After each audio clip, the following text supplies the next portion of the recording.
All right. Hello, everyone. Welcome back to the Gumtree of Liberty podcast, a project of the Australian Liberty Network. I'm your host, Stuart. I'm joined today by my co-host, Sam Jack, and our guest today is Tyler. He's probably one of my favorite podcasters and definitely my favorite libertarian lawyer. How you guys all going? Good. I'm good. We're good. I think I might get you to introduce who you are to start with Tyler, and introduce who you are and your journey towards liberty and libertarianism. Yeah, well, first of all, thanks for bringing me on the show today to do such an exciting topic, which is a takedown of some media person. So I'm excited about that. My name is Tyler. I'm an attorney. I do a podcast called Libertarian Podcast Review. It's really just an idea of trying to review liberty adjacent podcasts. So I review them. I make the host look good, and then they want to either have me on the show or come on my show. So that's really what it's about. It's a grift. Nifty little grift. Yes. At least there's no lies involved. Or are you lying? Yeah. It's good. All right. Well, I guess that's a good segue into the Joe Rogan podcast and the appearance of Josh Szep, an ABC reporter on Joe Rogan's podcast, to talk about the camps in Australia. If you want to introduce, the podcast. So, just to clarify, that's ABC Australia, the government broadcaster. Yes. And Josh Szep, Australian Broadcasting Corporation, state media. They're always going to be, so impartial.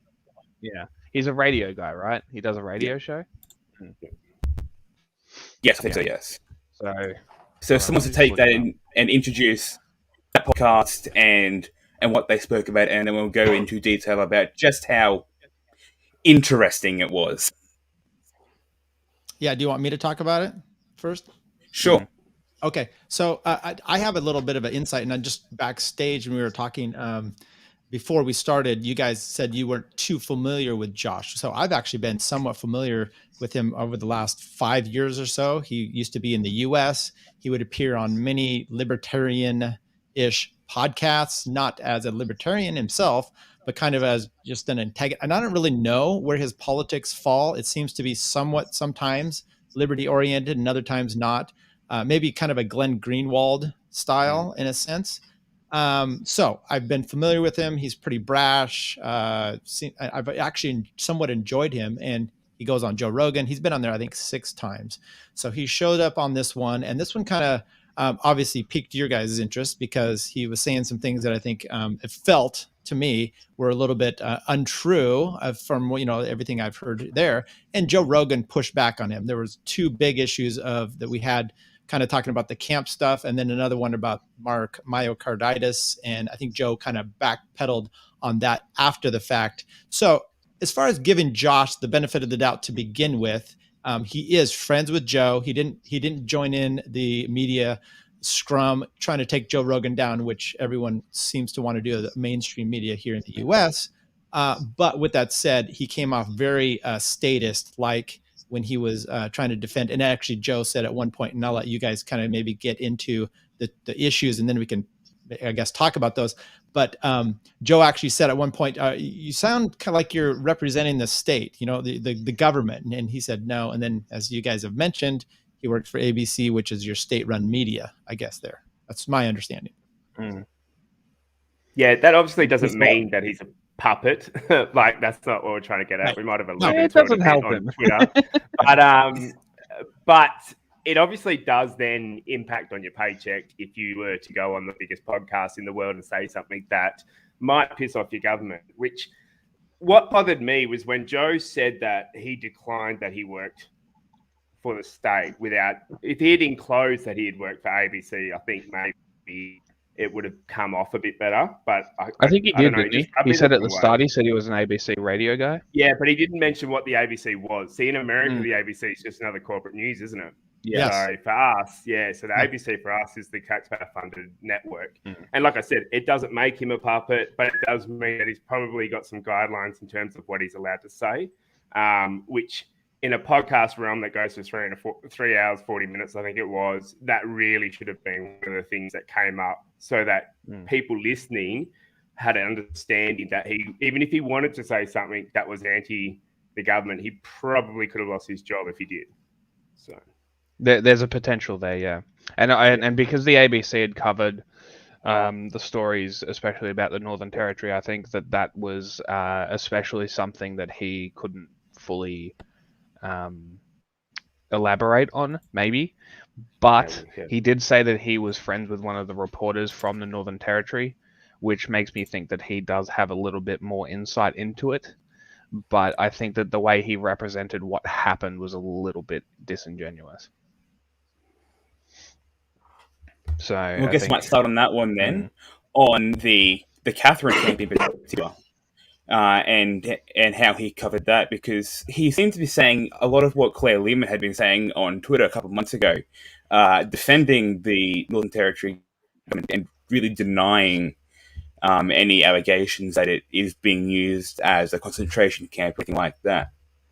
I know Jack has a few passionate things to say on that topic. If you want to open with that. Also, before we go down into that, can we just make sure we mention the reason why this even became a news story was, one, because of the guy that Szep's talked about. He constantly went back to him. But the other person that came out and that went viral, he decided to sidestep a lot, was June Mills. Now, she was the lady who was quite upset, who said that she had been given information saying that they were forcing people to do stuff. She had family or something in the camp. She was worried. And then she did a retraction later on, and the retraction didn't look quite so as passionate and heartfelt, if that makes sense. So there was that, they missed that whole half of the story. So the other guy might be crazy. Like, he sounds like some of the things they're saying sounds a bit nuts. But I think the fact that he sidestepped June Mills's comments is probably done deliberately. In my mind. Can I just... she's elder as well, so she does have that credibility there in what she's saying. Were you talking about Szep's, his inference of the guy from the Northern Territories saying he was a spokesman for the the Indigenous people? Yep. What was interesting about that, and also what Tim and Jack could probably get to this on his points here, is he ends up trying to kind of demonize both of them in a sense. He calls Tim alt-right. He talks about this guy being, crazy conspiracy theories, to then downplay what the actual statements were that they said later. Yeah, it's a lot of deflection. It really was. I do want to say one thing, especially on this the topic of, because did they ever find the video of the Aboriginal elders on the actual show? I don't think they did they? So what the video was it was like, I think it was about 10 or 11 Aboriginal people behind a big Aboriginal flag. It turns out that they were actually from a group below Catherine, not Catherine, right? So this is where the controversy came in, was that these Aboriginal elders were in fact elders, but they were not elders of that group, which is where the actual conflict came in there, which is why I think a lot of people were going to that and saying, well, these guys aren't actually from this area. They were from a different area. I think they were between Alice Springs and Catherine. Is like a massive one. I think that they were from that area. They were from the congregation of Aboriginal tribes from that area. So I think that's where that sort of misinformation came from. People were sharing it around at the time. I remember them sharing it. I didn't look into it too much. I think I might have retweeted it at some point, but they may have been talking about a different instance, which I'm not 100% sure, but if they were, that's concerning because it was completely overlooked. But that's sort of... It's very much a deflection. It really is, and the whole thing was just such a mess. I remember watching it as it was going on, and people were like, "Oh, well." See, this is the other thing. The talk of a concentration camp came from Tim Pool, right? Whether he was being serious or not, it really brought too light that people don't know what a concentration camp is because they conflate Auschwitz with a concentration camp. Now, I think a death camp is definitely a form of concentration camp, but it's a death camp, right? The very basic definition of a concentration camp is a categorization of a group of people and then concentrating them in an area, which is exactly what they did, right? It's it's very hyperbolic to call it a concentration camp, but calling it the Center for National Resilience is just as hyperbolic because that name is an absolute crock of shit. So one thing that I did a little digging while I was writing a story for this, and it turns out that the United States Holocaust Memorial Museum has a website. And on that website, it has a definition of concentration camp.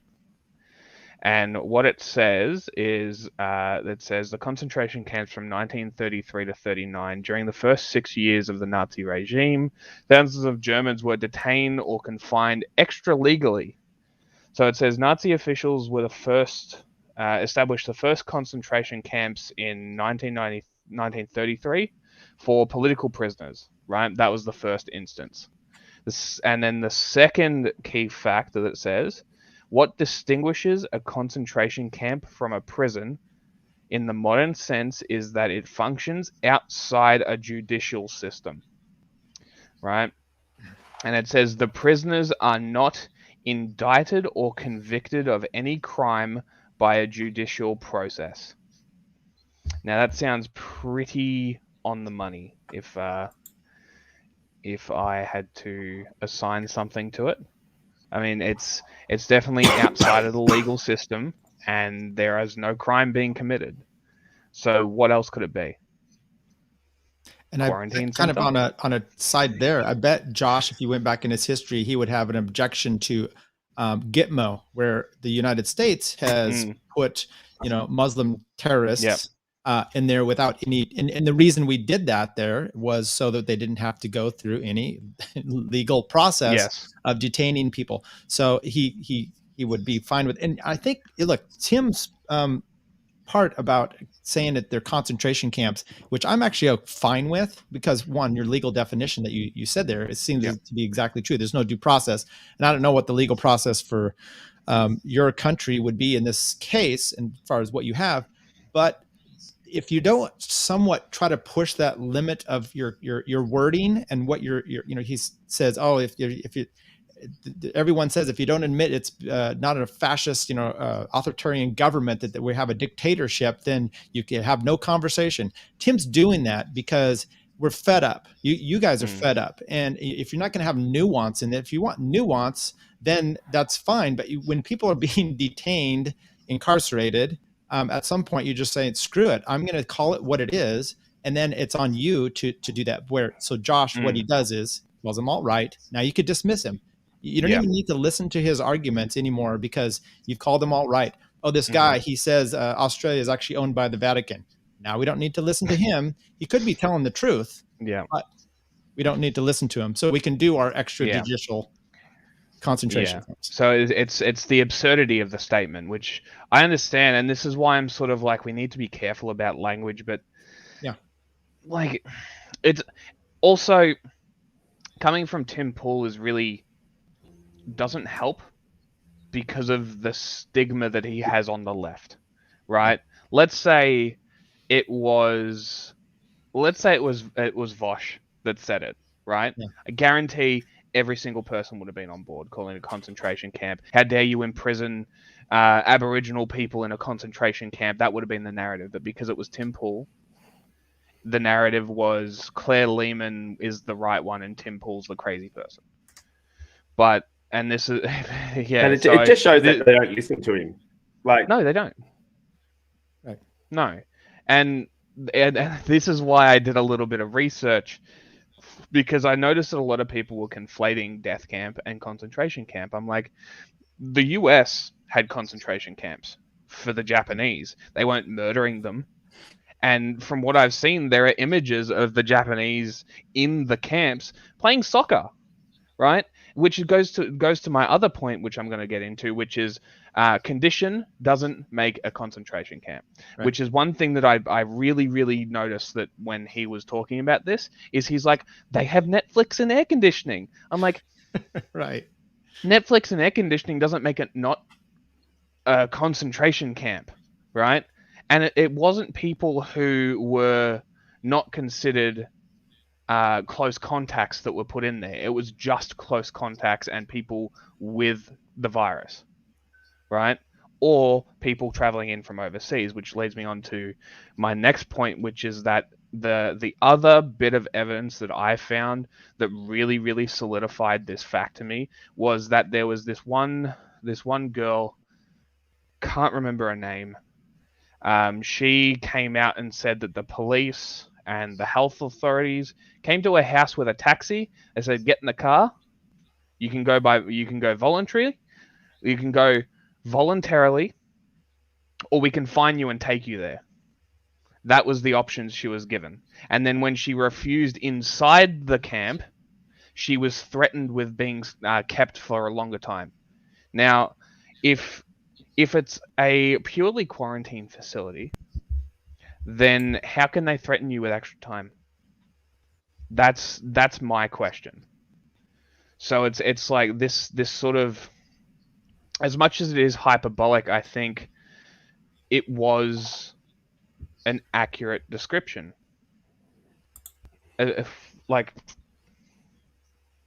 Yeah. Well, I also think if you change the wording, and maybe this is on Tim's fault, because you talked about World War II, we interned Japanese and Germans, and we called them an internment camp. Maybe that would be a better one, because it's the same exact thing, except for maybe the end result than a concentration camp. So let's call him an internment camp. Maybe he's fine with that. Words mean things. I don't know. I mean, internment, concentration. It's like I think the reason that people were so they had such a knee-jerk reaction is because of the stigma of a concentration camp. Yeah. Where if he had, as you said, called it an internment camp, I think it would have been a lot more received. I think maybe. You call it the gulag and no one knows what you're talking about. Yeah. Right.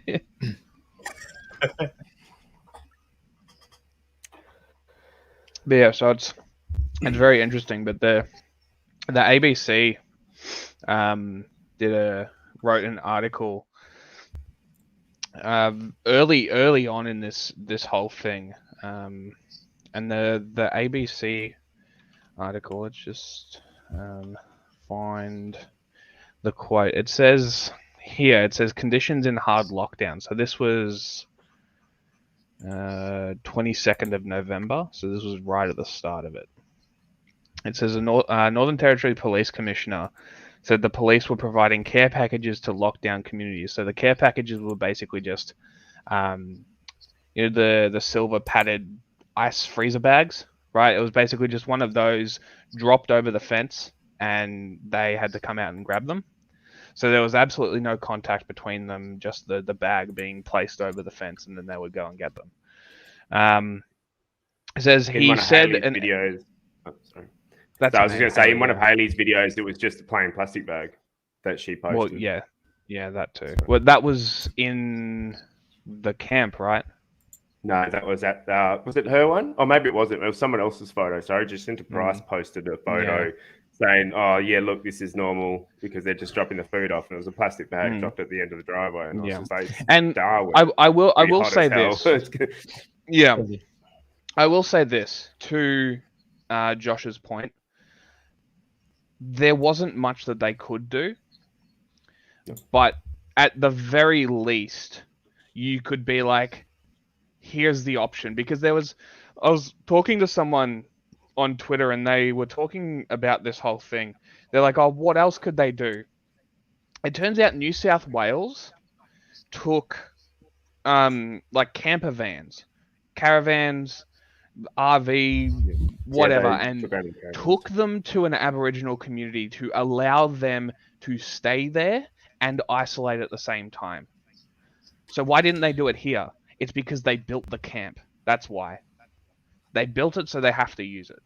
And this is the biggest concern, because why are they building them at the tail end of the pandemic and not during the most deadly waves that we had, which was the first and second waves of the virus, right? So this is, and so if the option to provide a place to isolate, which is the whole justification for putting them in these places, right? If the option was there, why didn't they do it? That's the real question. So back to the ABC article, they said an extra 30 police officers and around 40 ADF personnel were on the ground in Katherine and surrounding areas helping people get tested. The police commissioner, said he had requested further ADF, which is the Australian Defence Force, support, and this is a quote, just to really focus on compliance and education. He says, I'm not requiring ADF to do any enforcement. And this is where the narrative about the army coming in and forcefully sweeping people up and taking them away. That didn't happen. The police were doing that. So the police were doing that, and then the army standing there as sort of a bodyguard or a bit of force through numbers, almost. It almost seems like it's a... because if they're there for as they say here, to focus on compliance, there's only one thing that could be. And it isn't leaving them there or giving them a choice. So it's but this is where that narrative came from. So no, the army didn't come in and remove people by force. That didn't happen. Josh is correct. However, the police were not giving the people declared close contacts any choice in the matter. They were using army trucks. They were using them to then transport people to the facility in the Northern Territory, Howard Springs.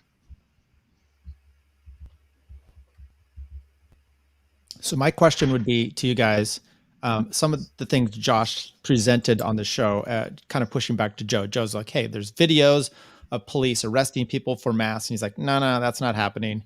And some other strict things that are happening over there. Was his portrayal of lockdowns, no masks, and some of that, was that accurate? Besides the concentration camp or whatever you want to call it, port, was he accurate on any of the other things? Melbourne was pretty bad. They were arresting people and assaulting people for being outside. However, there were a couple of instances where so before I go into this, there's a hashtag that we started on Twitter with a couple other people that we know called it's hashtag VicPolViolence, VicPolViolence.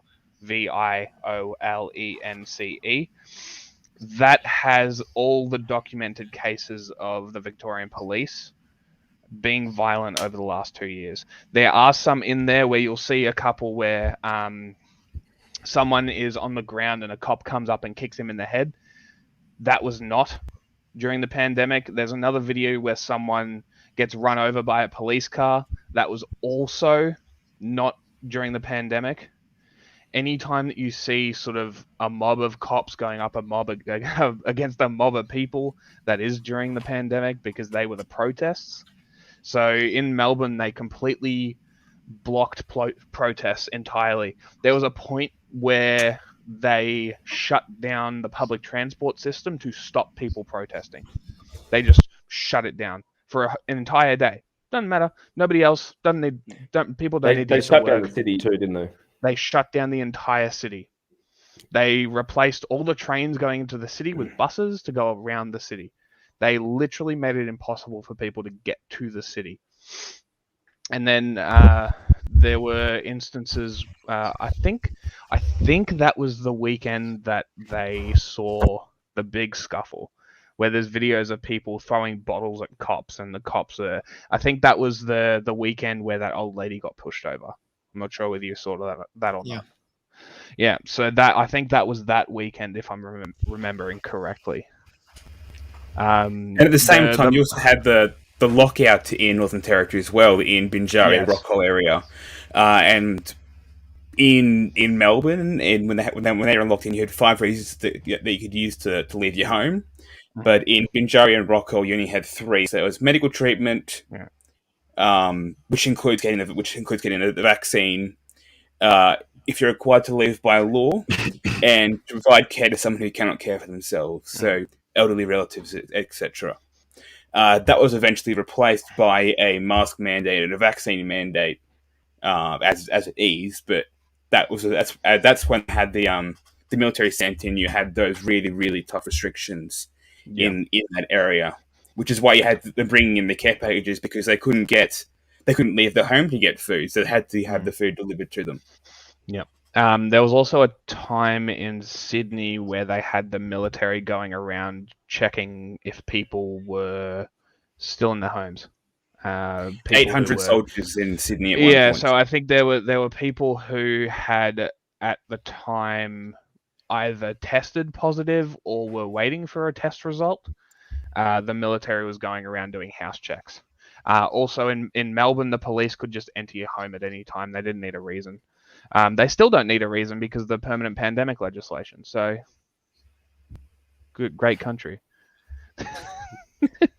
But yeah, so there's basically everything that has gotten out about Australia during this time has pretty much been Melbourne.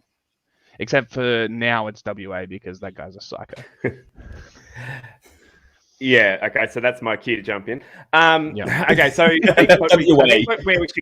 think where we should give Josh a bit of leeway on this is that there have been super big parallels. So I'm from a state where we basically for 2 years had no COVID. We've been completely shut off. Well, supposedly shut off, unless you're friends with the Premier. Completely shut off. And we've been living life basically normal. I think we've had 1 or 2 lockdowns, 1 or 2 mask mandates, basically nothing. And we are apparently about to open our borders on the 5th of February, which I don't think he's going to come through on because I just don't think he's got the political goal to risk his hospital systems in order to allow a virus in where we know, even after Pfizer CEO said it's not protecting against Omicron as much as they would like it to. But what he has just done is he's done a lockout of the unvaccinated. And rather than it being like 3 reasons you can leave your home, he's basically locked people out of nearly everything, I think. So I've had the picture up a minute ago. I'll just find it again. Or maybe not. But yeah, basically it was like bottle shops, bars, restaurants, stadiums, pretty much everything except for priority food. Going to seek medical help, but you can't go visit someone in a hospital. So you can be COVID positive and go to the hospital, but you can't be unvaccinated and visit someone and not be COVID positive. And I think there's a few other things there. But yeah, so for us, it's been we've basically sat and watched the rest of the world just contend with like the absolute chaos of COVID. And we're now, after 2 years, starting to look at what it's going to look like for us in terms of, I'll say it's a failing vaccine because it doesn't protect against Omicron. The CEO's admitted it. They're looking at building a new vaccine for it. He said it doesn't protect against Omicron as much as he wants. So there's a good chance that he'll probably push the border opening back until they release that new, which I think is coming in March. So yeah, that's what I mean. There's a tale of 2 stories there. So in Australia, you've had Melbourne, the most lockdown city in the world, and Western Australia, who's basically probably had the least lockdown city in the world, barring maybe Florida. And and then you've got a mix of the 2 with Sydney and the Northern Territory and Queensland, and like it's just been it's broken up into states, and the states have all reacted completely different. Like have had all different reactions to what's happened, and also Josh says he lives in Sydney, so I'm gonna it's kind of like us commenting on the Northern Territory stuff. We can only comment on what information we're given. Josh lives in Sydney, so he can only comment on what information he's given. So unless he actually went out to the Northern Territory, which is my qualm with the whole scenario, was like, we've had this evidence. Why don't we just send an independent inquiry out to find out? Well, that's exactly right.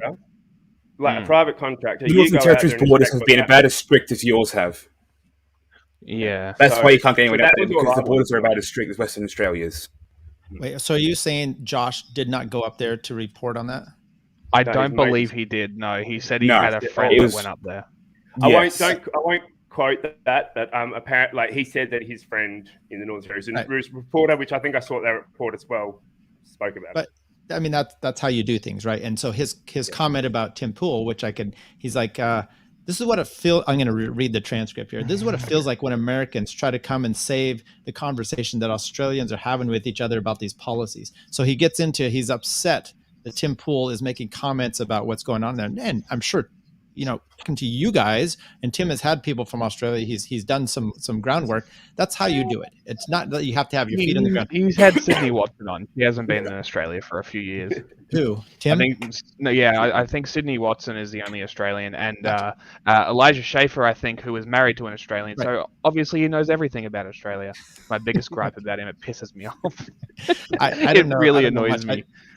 By the way, which one of you guys has the best American accent? I don't know that I've ever heard an Australian do an American. I'm not good at accents. No, I'm not doing it publicly right now. Back to the transcript. Let's go. Not the podcast. Fine, guys. And I won't do my Australian accent. But back to kind of and the reason I even mentioned that is because obviously you can go to the place or you can rely on sources there, which Tim may or may not have done. It's not really my place. But Josh and he was taking a shot at Americans, which, by the way, is perfectly fine. I don't have a problem with that. But he has been, a commentator of American politics for years. So you don't get to just say one way, hey, don't join in our conversation. And the problem I have is he's probably like many mainstream media here in the States, corporate media, I guess you'd be, where he's in Sydney, he's getting this fed, he's at work with these people. And I listen and watch you guys on Twitter and doing your show, and I get them and just the videos that you're talking about even, and it's a much different, and even Joe was like, this doesn't seem to be the story we're getting. So for me, I don't know, that's just another aspect of Josh that was bothersome. Yeah, he's saying the same thing that Claire Lehman said, because Claire Lehman keeps saying to people that, you're an American, therefore you aren't qualified to speak about Australia, let Australians talk. I know she said that to many and many Americans, you're not in Australia, therefore you can't comment. And I found that really frustrating on both ends, because I've had Americans say to me, you're an Australian libertarian, you can't talk about American politics. So it goes both ways. Americans love to say that. You aren't limited by what country, and you can still talk about other countries. That's what journalism is. If it was just about talking about your own country, then you wouldn't have the industry very much. Right. And by the way, your commentary on my politics is probably better than most of my neighbors. So, well, I get away with it because my Instagram, the only pictures that I have recently are of my trip to the US. So people automatically assume that I'm American, and I get the Australians always be going like, "You didn't even live here." It's funny. It is.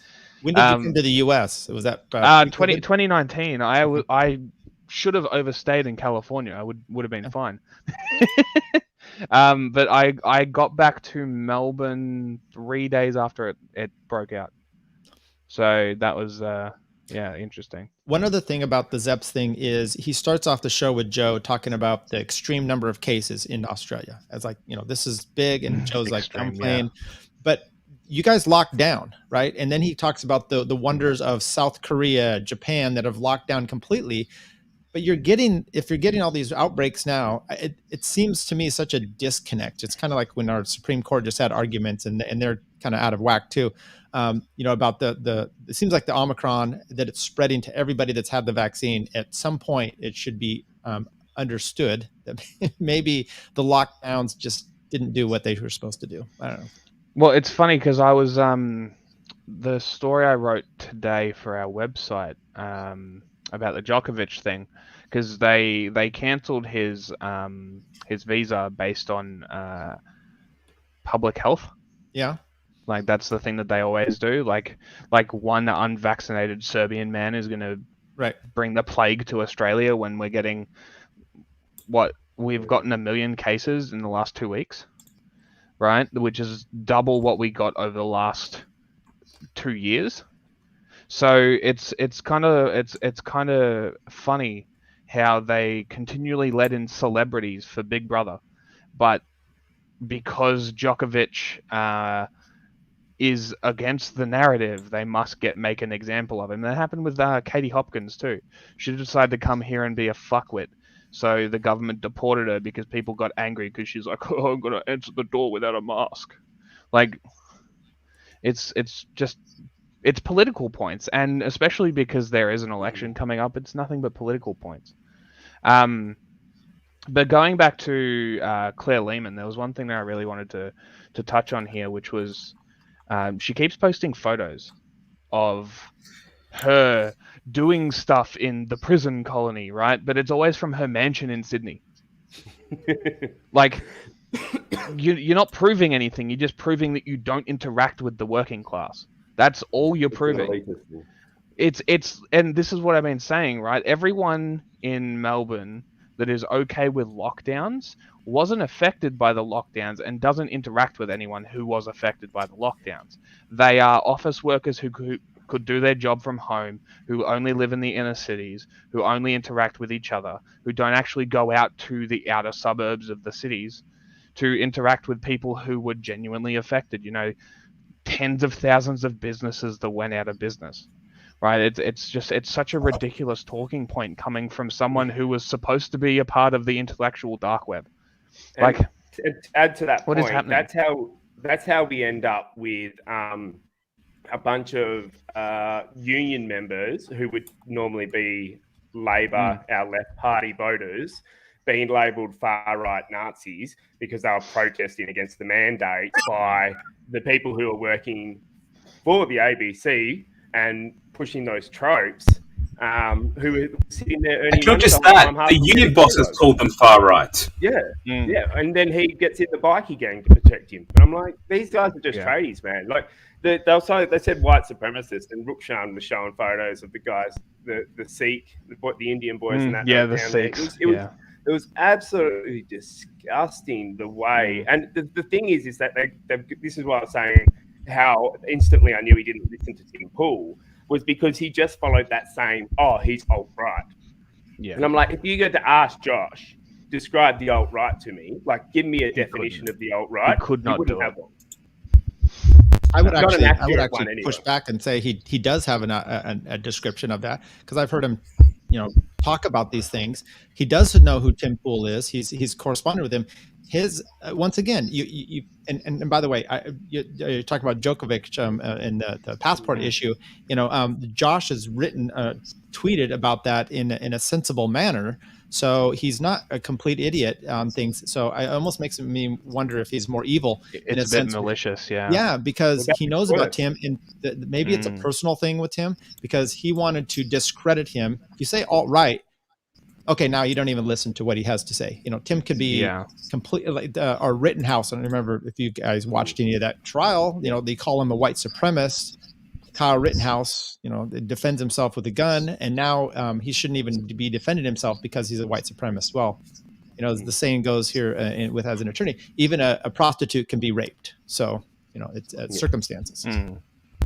Well, it's interesting that you mentioned that he is actually pretty reasonable, because I honestly, listening to the podcast, the 2/3 of it that I listen to, he doesn't seem that bad. Like, he's not.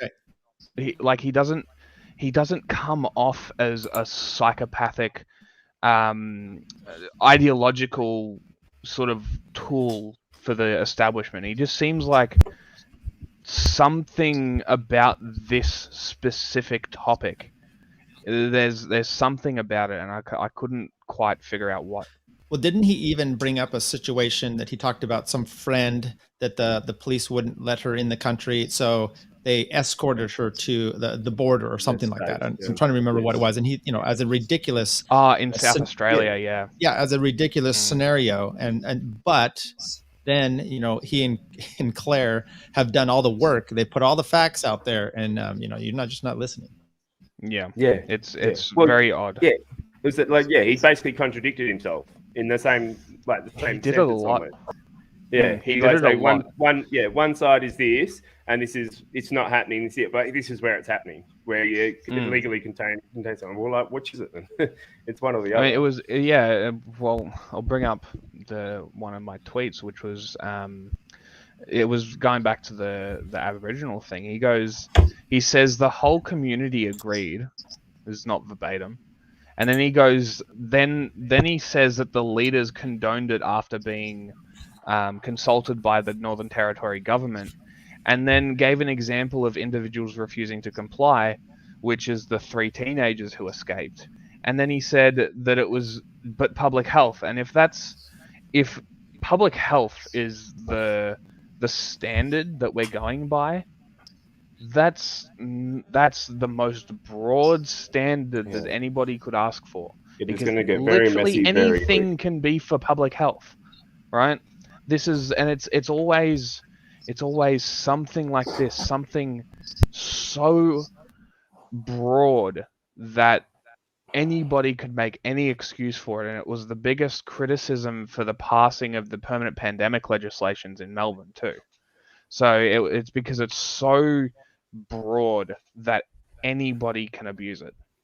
And it's the biggest problem that's been happening in Australia is the broad language of laws, and it's been this way for ages, right? What's the excuse that they always use? A reasonable person. What a reasonable person would find offensive, right? Like it's 18C, right? The racial discrimination one, right? Stuart? Yes, yeah. Oh, yeah, 18. Doesn't that say reasonable person too? Where it says that it's ridiculous. It's the same in all Australian legislation. It's so broad. The reasonable person is a legal standard throughout the world. That's ridiculous. Right.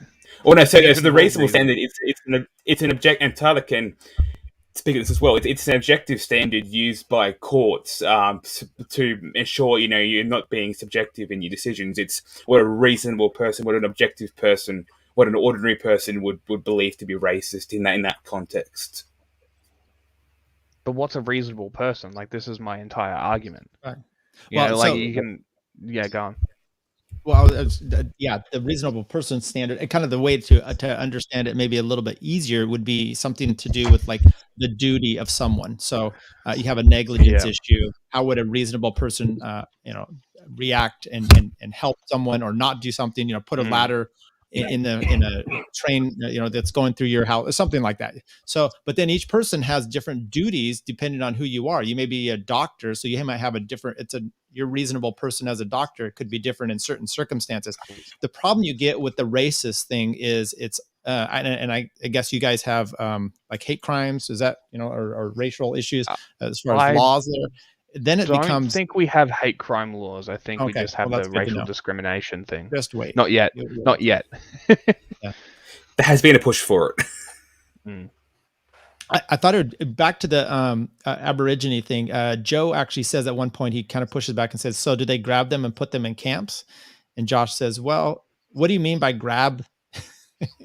And then he goes on to talk about this. And I thought maybe I'll read this one here. He says, to some extent, I suppose it's an infringement on a person's individual rights if you are incarcerating them for 2 weeks because they're in close contact with a COVID case. The alternative is that individual infects the entire community against the will of the community and against the wishes of the community leader. And they're hundreds of miles from, healthcare and where that trade-off was made. So the community leaders have agreed, not 100% of everybody. And so they put in. So what I want to kind of say on this is I see people that go on Joe Rogan and they're friends with Joe Rogan. This happened with the doctor. I don't know if you saw Sanjay Gupta. He's a CNN doctor. He went on there and made a fool of himself in my thoughts. And then he goes back on his CNN and kind of rips Joe. People will go on there and they'll push back on some things. So this is probably what Josh felt he really needed to defend the government here. But then he's buddies with Joe on other things. And so they come away, they're happy. He got to kind of be both sides of the issue, but yet he still gets to go back on Joe Rogan, even though he had some pushback. So I'm just finding it fascinating that his individual rights and the freedoms and the healthcare is it's a trade-off. He has that alternative that he says that the trade-off for the healthcare, as we talked about, the reasonable person, and that when you have that as your ultimate goal, the government will ultimately do whatever they can to save that one life, even if it's at the kill a bunch of other people in a sense. Well, that's the whole. Let me tell you. In that sentence, I'm going to ask you this question because I'd like to hear it from a lawyer point of view. From the start of the pandemic, quarantine has always been 2 weeks, 14 days. Right. Now we're seeing people being able to quarantine for 5 days, etc., until you prove a negative test. Was there any scientific backup to the 14 days, or was 14 just because that's the maximum you're allowed? You're talking to me? Yeah. Sorry. I don't know where 14 is because our CDC has now changed it to 5 days or something. 5, like right? that. Yeah. It's so really everything has been arbitrary, and they've changed. Don't wear mask. Wear a mask. I mean, if I know people that they follow the guidelines from day 1 to day 2, and if the day 2 conflicts with day 1, they're okay with that, even if that's killed people because they've done those things. So I don't know the mentality. I don't know where the 14 days really came about. That's probably. Oh, go ahead. Sorry, the reason I'm asking you as well is obviously you have understanding the law, because it's my understanding that 15 days solitary confinement is considered torture. Is that correct? I do not know that. That sounds like horrible. Sorry. It sounds like torture to me. All I know, I don't know about that part of the law. I think I'd read that somewhere that technically, if it's 15 days, it's considered torture. So I was always suspicious about the 14 days, especially now that they're revising it to 5 days and all that sort of stuff. So I would imagine it's based off of some sort of viral infection rate that they think you can get over and be okay with. I would never assume that they would think that first of all, if they think that you're going to be 14 days would be torture, that they would be okay with any of that, right? I mean, if they actually thought if that was their end goal, there's no way that they could, you can have 10 days of solitary confinement, but not 14. They're fine with 14 days of solitary confinement as they see it, because as Josh said, you have Netflix and you have food and you have whatever else. Yeah, so what does it matter? And I remember, according to Claire Lehman, these are all hot models as well in the camps. These are all, hot young women and men, so it's completely fine. Right. No, with regard to the 14 days thing, Centrist, the 14 days is the justification for you have 14 days that develop symptoms. I don't know why they cut it down to 5 days. I mean, the diseases are more infectious now. Well, this is the problem. I understood it at the start. Yes. But now it's like, well, everything's changed again, so... Okay, so apparently... And you are correct in that the UN does believe that it's 15 days for solitary confinement. Yeah, I was about to say that. The Office of the High Commissioner says that 15 days is torture, yes. High Commissioner of Human Rights, From the UN, yeah. Okay. Not bad for a uni dropout. So there's actually a comment from one of the people in our group who said that Michael Gunner is married to an ABC journalist. Isn't that curious? Michael Gunner being the Chief Minister of the Northern Territory Premier.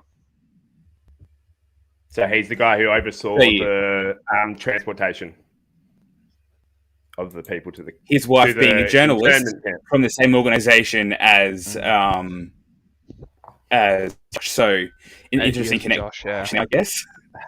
It's so hard because you don't want to make those connections. Like you want to think that like a journalist. It's so convenient though, isn't it? But it happens so often though. It's so convenient. So many journalists. I love it. In with the government officials. And we have that here where you're a politician, then you're no longer. So now your wife or someone is either in the news, or you get a job on the news, or you're a lobbyist. And it's a lobbyist, that's the most common one. Yeah. Politics to lobbying pipeline. I know. I mean, and if you're not a lobbyist, you're just in politics for 40 years, and you become the president. Yeah, right. I was going to say, or you're the Bush family or the Clinton family, and you're in politics forever. Right. Well, I don't know if you heard that Hillary might be running back for our president and Trump. Yes, I saw that. Could be Hillary Trump 2024. Right. I'm going to do it here. I wanted to do it in the last podcast, but I'm going to throw a curveball at you, and not because I necessarily think she's the perfect fit for the Libertarian Party, but if the Libertarian Party want to have a show, they should put Tulsi Gabbard on the ticket. And I know she's not perfect. Like, I know she's not a perfect, she's not full libertarian. She's got some issues, but I don't know if you've watched her lately. A lot of her stuff has sort of become less. She's got issues with the state a lot more. And the other thing is, people need to know who the Libertarian Party is, because a lot of people don't know. So. And let's be honest. I mean, it's a popularity contest, and she's good looking. So, I mean, she's not my favorite. And she's popular. But that's the thing. She's popular with the left and the right. Like she's like, you go onto her Facebook post, and every single comment from people that would be considered Republicans are like, if you're a Republican, I would vote for you. Or if you're like, and then the Democrat supporters are like, you're one of the only Democrat, like, the sensible ones are all like, you're the only Democrat left that has any sense, sort of. It's like, she's probably one of the few politicians, maybe Rand Paul as well, could probably, like bring it around and sort of close it a bit. But I don't know. The thing about Tulsi, she will, Massey too. I like Massey a lot. The thing about Tulsi is she will go on right wing. Well, and here we call them right wing, conservative. I don't know what. I know you guys we're kind of. We're trying to keep up. Coriolis effect or something. Right, but she'll go on right wing radio here and news and be friendly to them, and they can have disagreement, and she's fine. So interesting. I personally don't think she's a good fit for the Libertarians, but that's just me. I agree. Weird. But I was being nice to one of the hosts. I'll be nice to the other host. I'll be like Josh. Yes, we keep telling him that Tulsi Gabbard isn't the best fit for being a libertarian. I like Tulsi, man, but I'm not I guess I'm not a libertarian, so I guess she's very progressive though. That's the thing. You've been watching her with the sound off. You got to listen. Maybe it's the accent. No, I think it was the going after the Navy was the one that I thought maybe she's starting to turn, because she went hardcore against the Navy, which is interesting for Tulsi. So my biggest problem with her is that she was like, "Oh, I'm anti-war, anti-war, anti-war," and then was like, "Oh, we should bomb Syria." Yeah, that's not cool. Right. But I'm like, do you guys have any saying she's a politician? Yeah. I'm sure you guys have seen The Simpsons, TV show. Yeah. Right? Which one? Yeah. Which episode? There's like 1,000. Season 23. There was one episode there where I think it was The Simpsons, pretty sure, where it's veterans, like the Grandpa Simpson or something, and it had a sign up with the ball, and it said, veterans of popular foreign wars. So. That's funny. So I was just combing through Josh's Twitter, and it turns out that he was actually criticizing the people who have been criticizing Joe Rogan. He goes, to the people who think that Joe Rogan is closed-minded or that he'd get pissed when I disagreed with him, here's an exhibit, which is one of... didn't watch it because I've been talking, but he posted a clip posted by Joe Rogan. That was kind of interesting, which goes to my point before, which I think that he's not the most irrational person ever. I think it's just these couple topics are just something that, for whatever reason, have got something crossed. Yeah, like something about these topics, whatever.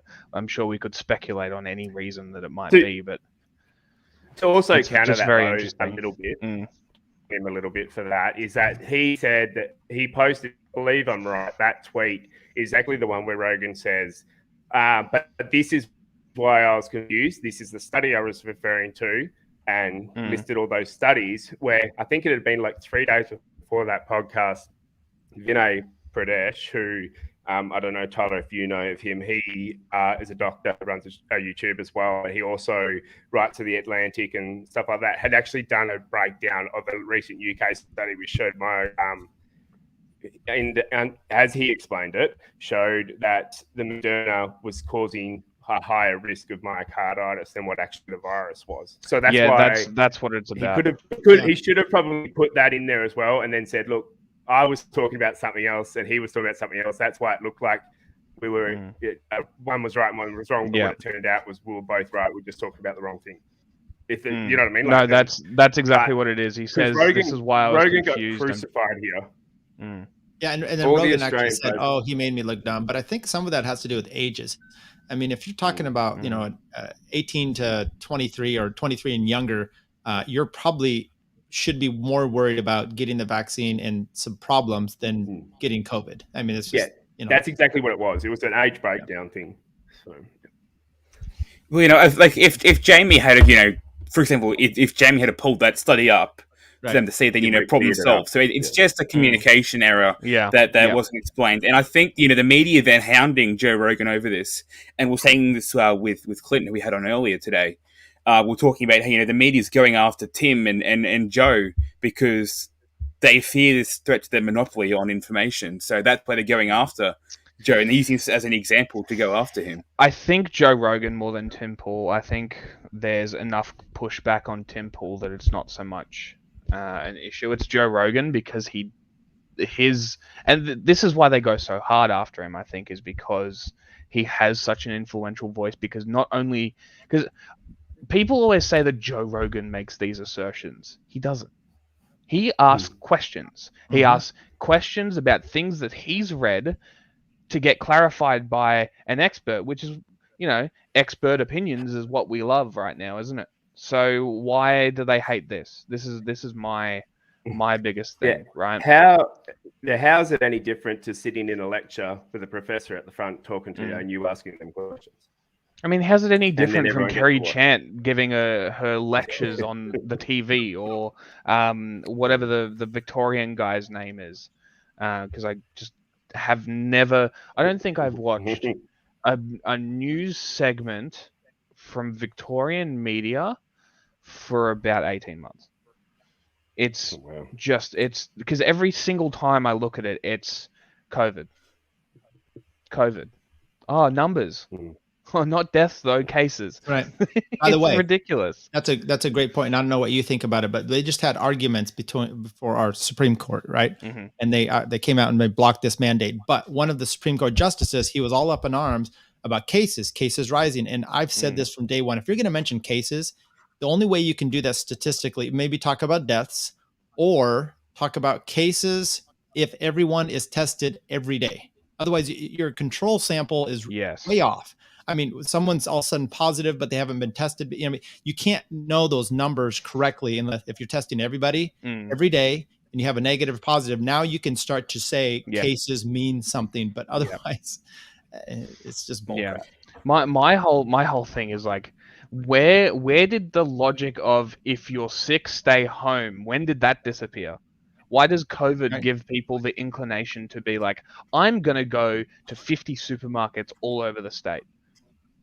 Where did this brainworm come from where people are like, oh, I'm sick, I'm going to go to the movies, I'm going to go out to dinner, I'm going to go to 3 different shopping centers, and then I'm going to go over to my friend's place who have an elderly grandparent living with them. Like, what logic has disappeared from people's heads where it's like, I'm going to go outside while sick. Fuck it. Like, where did... I'm sure you've been to a party where somebody goes, where's so-and-so, right? And then someone goes, oh, they're sick, they didn't come. It's logical. It's like it's a question that I can't answer because I've been asking this question for 2 years. Like, where'd the logic go? It's gone. It's disappeared. It's gone. I have no idea where it is. We've had for years. It's like you go to work and you suffer through it. You got a cold. It's that Protestant work ethic. Yeah, same deal. I worked for myself, so there was no stopping. If I was sick, I still went. And it was only if I was bedridden that I didn't go out. So when I had COVID last year, I worked. I didn't miss work, but I mean, I was working from home at the time, so it wasn't a problem. But some people, I don't know. I mean, I actually think that one, people are going out and spreading this because they maybe are asymptomatic, or by the time they are feeling bad, they've already spread it. Or I don't know, maybe there are people that don't care. I don't know. I don't know. It's weird how the thing spreads to the Antarctic. Even, we don't know. Yeah. Well, again, that 14-day thing being because it takes 14 days to develop symptoms, possibly. There's that massive delay there. And then you've got, was it California that's saying now if you're vaccinated and you have COVID but you're asymptomatic, you can come to work. It's like, well, there's 14 days there. You've told us for the last 2 years you can develop symptoms in those 14 days, so you have to stay at home for 14 days. And now they're saying, yeah, but if you're asymptomatic at this point in time, you can come to work, even though you could get the symptoms later on. It just makes no sense. Yeah. No. And again, with the Antarctica stuff as well. Government doesn't make sense. Right. What? By the way, is there anything else going on in Australia besides COVID? It seems like that's all. No, this is the Australian Open. And Djokovic. Well, Yeah. So Yeah, the it's Australian COVID Open, related. that's what Djokovic is about. I'm big into bike racing, and they always used to be the Tour Down Under, which would be about this time of year. And I guess that's just gone the way, because riding your bike outside must spread COVID. I think it's probably about getting into the country, I think. But I'm pretty sure there have been, here's a fun fact. I'm pretty sure, unless Omicron's changed this, but as far as I'm aware, there have been no cases spread outside in Australia. No known cases. yeah, I don't think Not anywhere. before Omicron. With a couple of exceptions, not before Omicron. Mm. And if they are exceptions, because, like like their family or whatever, they've been with each other the whole time Sure. outside. But Sure. there weren't many outside transmissions before Omicron. And Omicron probably has changed because it's more infectious, which is pretty obvious that it is more infectious because as diseases mutate, they get more infectious, less deadly, which again makes no sense as the way you're shortening quarantine isolation time. But so I have heard of cases.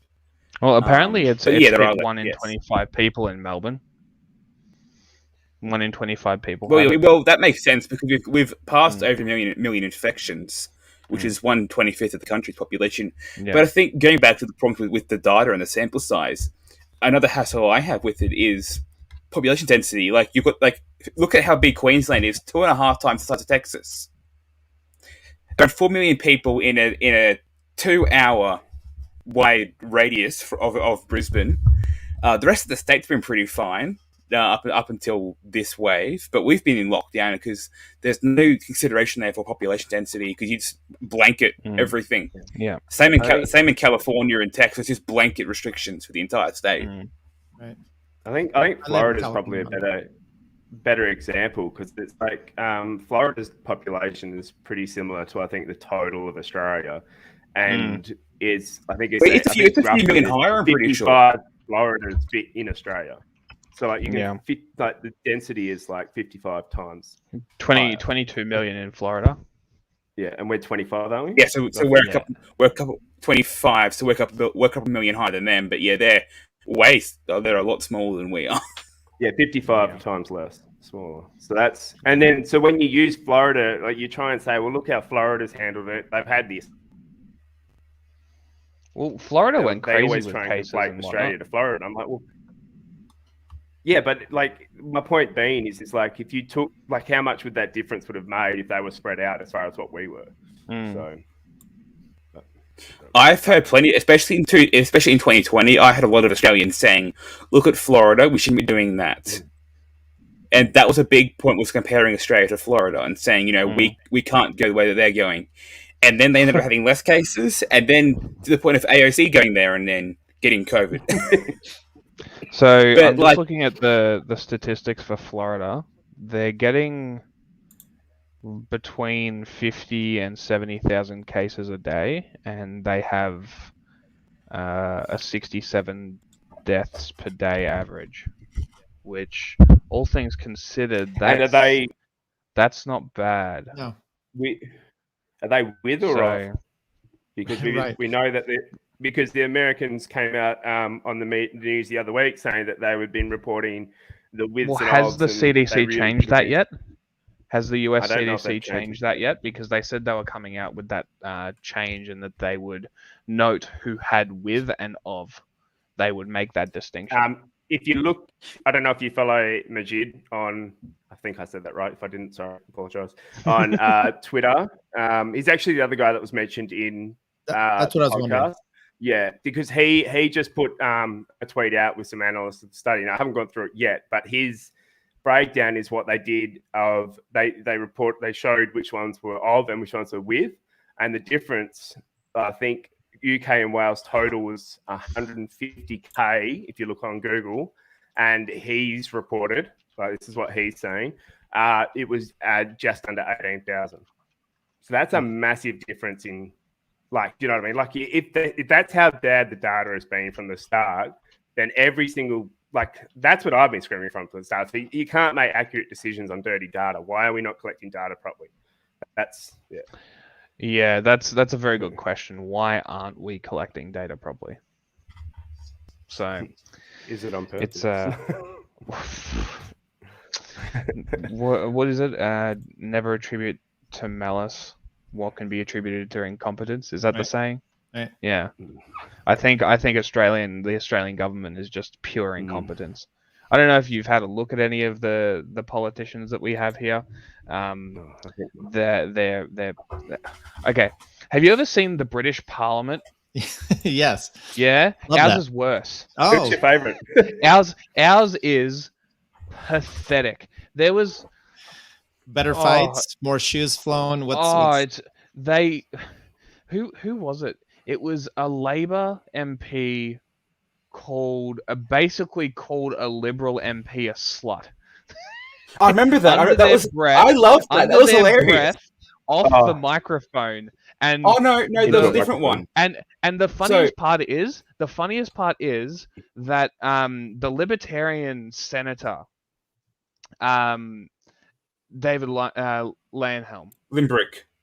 No, it was Lanhelm, got sued and had to pay out for the same fucking thing because he said, what did he say to Sarah?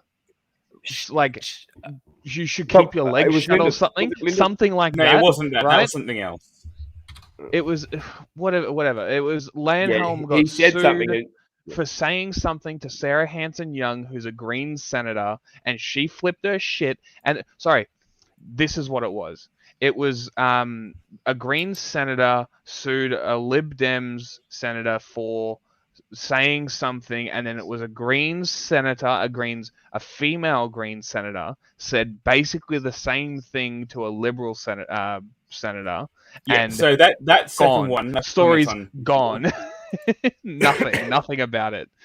So that second one you're talking about, the Green senator against the Liberal. So what happened there is it was question time in the Senate about NDIS, which is National Disability Insurance Scheme, and there was questions being asked, and Holly Hughes, who's a Liberal senator, was involved in that. And basically, there was, an ongoing feud between a couple of senators that was, but the speaker or a president of the Senate didn't hear. And then it got to the point of Lydia Thorpe, a Green senator, was calling out across the aisle, was yelling out at her, was yelling out at the Liberal senator throughout the entire, like when the questions were being asked. And she then told Senator, she then told the Liberal senator to, at least the Green senator kept her legs closed. Now, the Liberal senator has a child with a disability. And it was questions about the disability insurance scheme. And the Green senator says, what it was? Oh my and the Green God, senator then so says, at least I kept my legs closed. At least I kept my legs closed. And she got away with it. Yes, there was some flack from the media, but her apology wasn't even genuine, and she got away with it because she's Greens. Was the Liberal senator the one that Friendly Geordies has been calling an No, idiot? different person, I'm pretty sure. Different one? I swear it was the same one, but I'm probably mistaken. See, But this yeah, Greens, if you want to talk about politicians, this Green senator is a fucking piece of work. I swear to God. Did you hear about the old Parliament House got set on fire a couple weeks back? Did you hear about that? No. No. So basically, there was a whole thing We wrote about it as well, but it was a mess. The whole story was a mess. Basically, some Aboriginal sovereign citizen people were protesting, and they kind of lit the building on fire. And then before any information comes out, this senator posts something. She's basically like, "Let it burn." Basically, instantly deleted it. And Was that Thorpe? yeah, that was Lydia Thorpe. It should be in my article. It should be. Hold on, I'll look it up.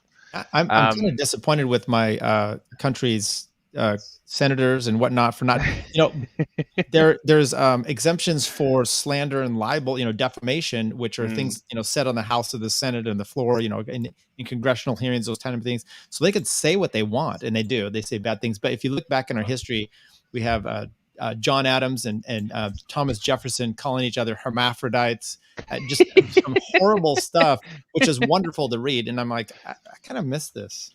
And it sounds like I need to go to Australia. Well, it's funny because we have a thing. I don't know if you've heard about this, but we have a thing called parliamentary privilege. Okay. Oh, okay.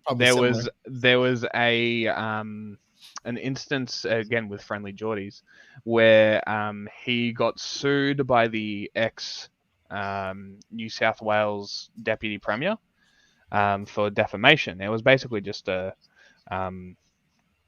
it was pretty much just the way it works here. Do you want to explain how defamation works in Australia? How it basically just uses a silencing tool? You probably know more about it than I do, Stuart. Yes, it has been used a lot to silence people. Is To an extent, I guess. Is it an easier standard than the US, maybe? Oh, it's way easier. The US has such a high standard for defamation. There have been multiple senators, multiple politicians that have sued news outlets for defamation, even though the stories were 100% factually true. There was one instance where Corey Bernardi sued the ABC, something like that. So one of them sued the ABC, and the ABC he had to withdraw and settle with the ABC, which is hilarious. So I found the tweet. So it says she tweets on top of a video of the old Parliament House burning down. She goes, "Seems like the colonial system is burning down. Happy New Year, everyone." Instantly deletes it. Can you put it up? And then everyone's bringing it up.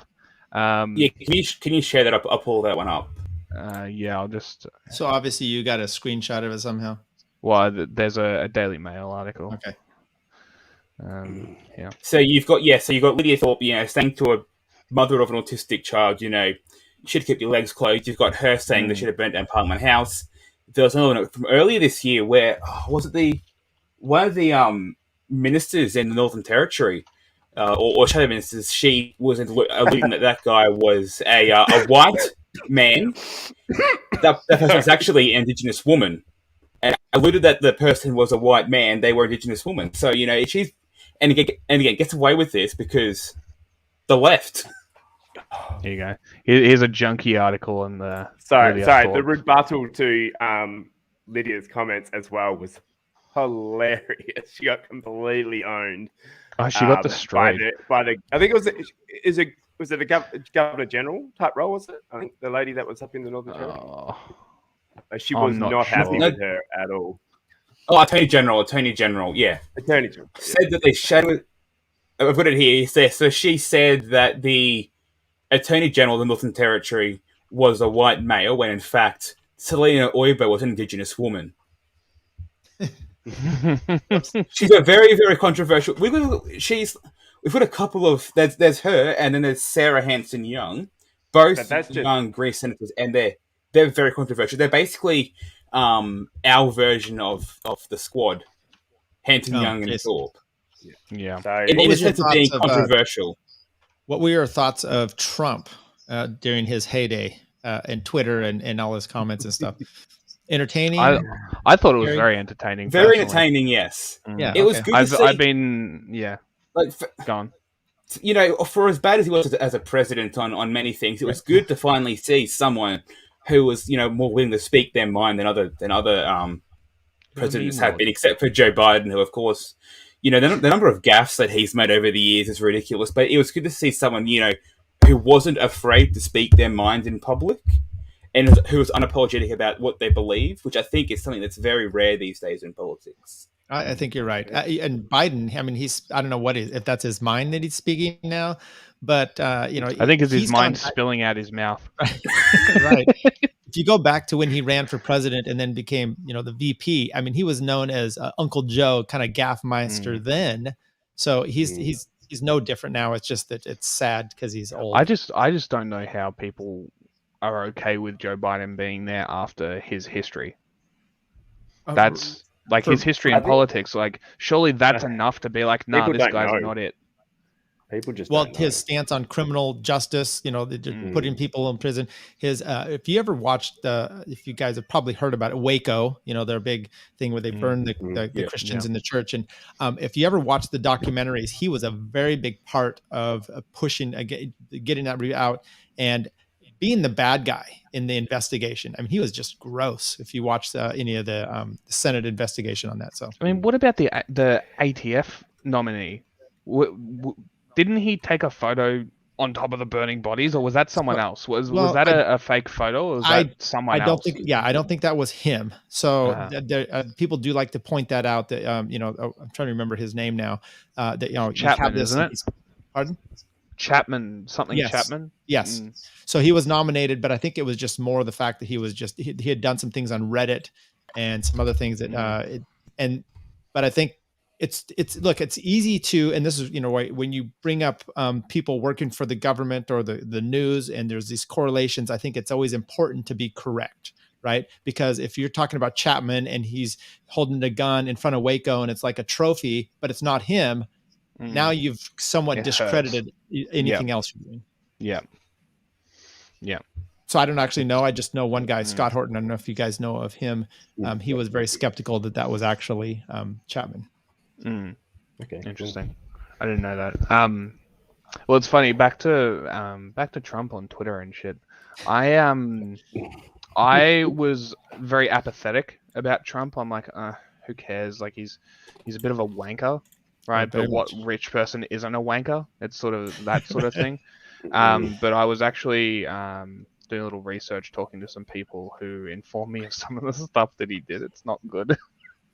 No. It's really not good. Like whether the biggest thing. Not. Hold on a second. The biggest thing that really got me was when the media was doing nothing but slandering him. Just Trump is the worst. Trump is the worst. Trump is the worst. Then he launched missile strikes and killed that dude. And the media's like, best president ever. He's presidential now. Yeah. What are you doing? It's presidential now to bomb people. Right. No, stop this. Well, actually, to correct that, when he bombed the guy in Iran, they weren't excited about that because they were worried he was going to start a war. But when he did, I think in Yemen or Syria, he had done some bombing. They were okay with that one because that was not specific to this head Iranian guy that we're worried about. They used the WMD's argument again, didn't they? Yeah. It's always, there's gas there. Right. Yeah. Anyway, what were you going to say, Centrist? Yeah, so I've Centrist. That's all right. You go, mate. Oh no, I was going to go back to Lydia Thorpe, so I'll let you finish your thought, and then I'll go back to that. I was just going to say, I think Trump, whether you were or weren't a fan of him, I think it's one of the things he did was sort of wake up a lot of people to the fact that, we mentioned this in an earlier podcast, the left-right divide isn't probably as far apart as what the top-down divide is if you use the political compass. And a lot more people, like, for example, like in the center, a lot more people are closer to the center than they are to the extremes. So I think in a way, it was good because it sort of I just don't think it'll be good for him to get back in again. I don't think it's going to benefit anyone. I think you just need a new path. I think you've got, like I said, I think you've got the first chance in a long time to be able to get a third party to show some sort of representation, but it needs to be capitalized on now. So yeah. No, and by the way, I told my wife today, she's not a Trump hater, she's kind of libertarian like me, but she was fine with him. I was like, oh, he may be running again with Hillary, and she was just like, oh, you've got to be a narcissist, especially at that age, to be running again. I don't know why he would put himself in there. Well, unless he plans to burn the whole thing down. But do you need to burn the whole thing down? I don't know. Do you just need to start working on things? He's too about himself to burn it down. Yeah, so there's that. I've always thought this. I swear that Trump ran for president because he got drunk one day and made a dare with a couple of his rich friends. He's like, oh, I reckon I could be president. And they're like, oh, I dare you to. I'll put $1 billion on it. Have you heard the rumor about that? You're somewhat correct. It was the press dinner or something that they have here, and Obama's there, and Trump's there, or I don't know if Trump was there. I have heard about this, and they're like, at least I'll be president. Well, Obama makes a joke about him never being president, and so then next thing you know, there's Trump. Okay, that makes Trump. You're totally right. Trump had attempted to run before that, though, hadn't he? Hence the joke. Yeah, as a third party. And I think a couple times. Yeah. Interesting. But he changed the Republican Party entirely, which is just insane. Yeah, like it's never going to be the same now. No, he blew the Trump-Cheney divide. Yeah, that's very true. Do you guys get tired of American politics? I mean, or is it to entertain? Look, we're not setting our Capitol on fire. I mean, we tried to, but you guys are doing some fun stuff there too. Is it tiring to think that, I guess your perception might be that Americans think that everything's about them? They definitely do. But I love it. But I work for an American media company as well, okay. So it's I'm sort of involved. So I think it's important, but whether we like to admit it or not, whatever the American government does impacts the rest of the world. So be it their imperialism or be it their stock exchange, whatever, all that sort of stuff, whatever happens over there happens here. And I think a lot of more people are sort of, since to Trump, because people started paying attention to politics now, starting to catch on to what is going on, like Nancy Pelosi's insider trading. And when you sit there and you look at the fact that the left and the right in the political spectrum are pretty much the same thing, like screwing over the little guy. So it's, I think it's tiring, but it's entertaining. But most of all, it's important. And that's the scary part, is it's really important, because if we don't watch what's happening there, because everything else will collapse. Like if America goes, then like if your economy goes to shit, then everything else goes with it. So it's definitely, we survived the last one, but I don't know if we'd do it again. Fucking burn it down. Well, I let it go to shit. Everyone is so concerned about who the president is, and then it becomes such a divisive thing in our country. And if we followed more of the dictates of what our original constitution would be, the president wouldn't matter. I mean, it really shouldn't matter. And then it used to not be as big a deal. So it would be nice, but go back. No. Or the Supreme Court. Pardon? Or the Supreme Court as well. That's everything about everything that is political. Like even the vote on the mandate was 6-3, right? Which divided down party lines or appointed. Yeah. Well, and then they had the second portion of it, which went 5-4. Yeah. Which is very interesting. Yeah, but the more big that was correct. Pardon? I'm sorry. That was the healthcare mandate. Right. Well, so they were both mixed. The difference on the second one was that there were state-funded health insurance. It was called Medicaid and Medicare going out to certain facilities. So they have this strings attached. It's this whole thing. We used to have, years ago, there was a federal speed limit of 55 miles per hour. What are we, 70 something K? I don't know. Sorry, guys. Doesn't matter. Kilometers per hour. But it was mandated from the federal government. And if the states, if they wanted to have their own, the government would say, well, then you don't get any money for your roads. So they said, well, you can tie those. Who needs roads? Same with schooling, same with some other things. So that's what they did here. They really stretched this, and they said, "Oh, if you are getting Medicaid or Medi-Cal, now you are then under this auspice of the federal government can dictate this." And so they, You know what? and I think it's I'm not so against that. Do that. Have all the states be like, nah, fuck your help. Perfect. Well, Perfect solution. Then Florida- Washington DC doesn't matter. Florida did come out and they're like, well, we have a thing where you can't discriminate, and we're not going to, so I don't know what's going to happen there. Are they going to say all those hospitals are not going to get paid because you can't turn away someone from your hospital? Yeah. So there's all kinds of duty of care, right? Right. Yeah. Yeah. I think some of the more moderate conservatives would be somewhat supportive of something like that, depending on what state they're from, which explains why that didn't go along party lines. But definitely the first one being 6-3 just shows that everything these days is about politics.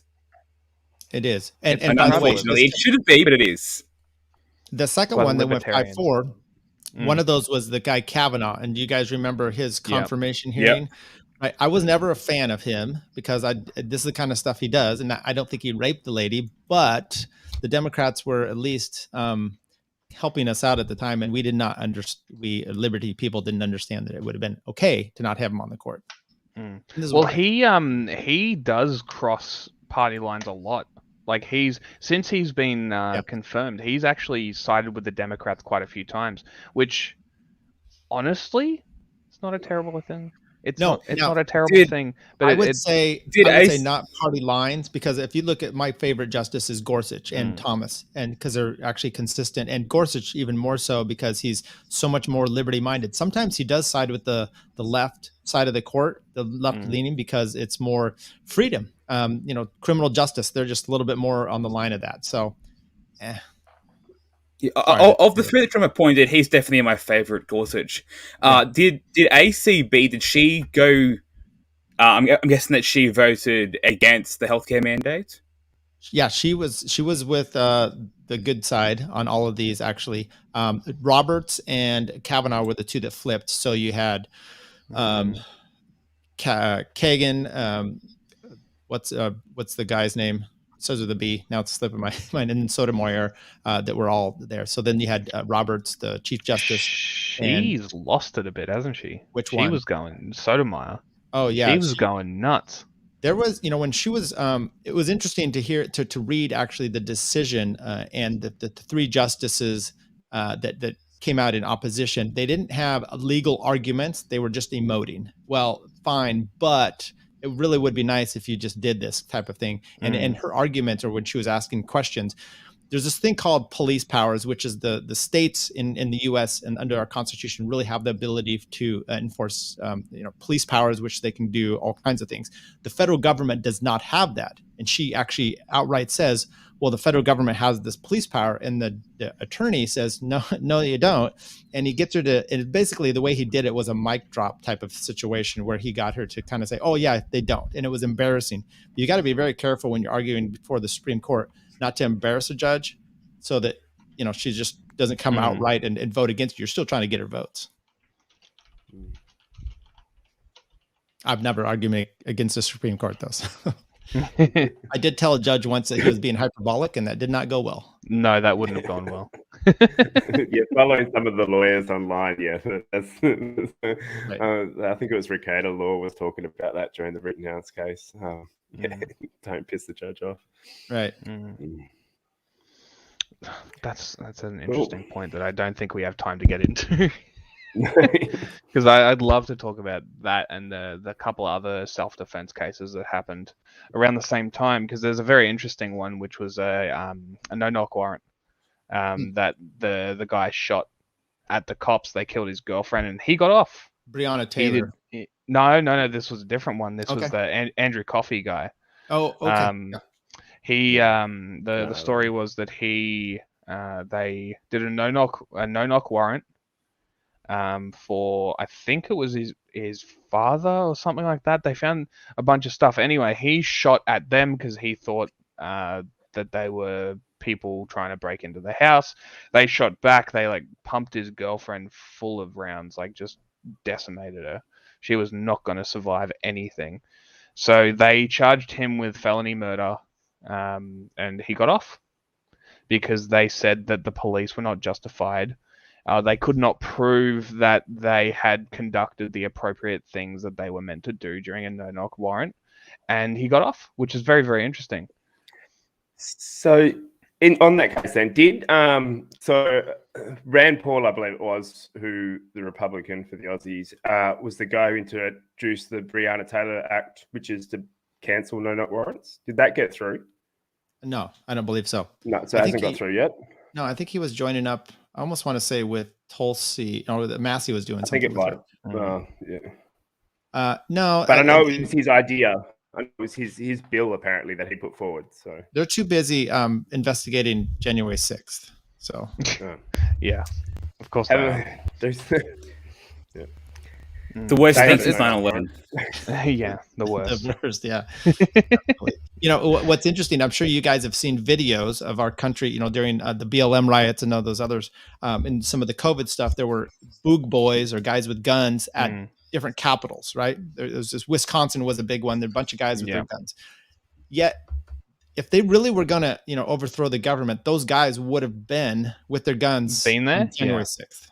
It's just, they're all for it. The Boogaloo boys, they love it. They're frothing it. They really want one. But it was just Trump for now. I wouldn't go that far. I'd say that. I know Magnus and that doesn't necessarily want it. He's just prepared for it.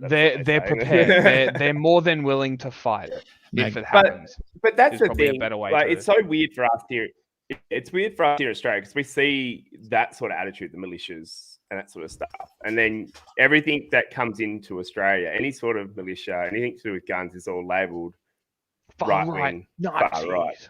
Yeah, which is weird because when you talk to people like Magnus, for example, he's definitely not like he's pro-guns, but that's probably the only thing. And I didn't know whether guns, the more I think about it now, whether owning of guns, the ownership of guns is necessarily a left-right discussion. I'm totally changed my concept on.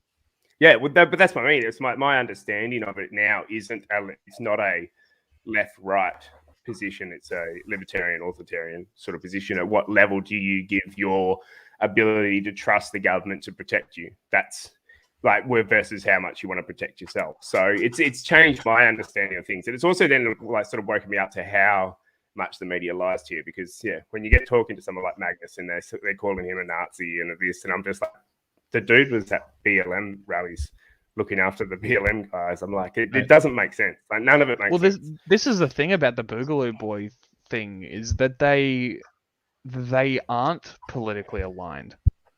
They are very much leave me the fuck alone. They will help anyone that is interested in sort of liberty. I feel like they would be okay with talking to. It's just sort of. I hope they're going to have him on the show. Yeah. I think a lot of the the things that spread the country apart, like the guns as an example, which in their inception, at least in the U.S., gun control was done so that a black man was not allowed to have it. That's the whole premise that you have there. And now the left in our country is really, pushes against that. And so I think both sides, and by the way, things can change, anti-war, pro-war, who's whatever, but it's more like sometimes, the cynical part of me starts to think that maybe it's really about fundraising and pushing against your opponent. Because these people just go out to dinner with each other when they're, argue on the floor of the Senate. They call each other names, and then they go out to eat dinner. So that's one thing that is nice about seeing right now the hatred of Liz Cheney as an example. I don't know if you know who she is. She's Dick Cheney's daughter. She's really hated by the right, but she's on the right.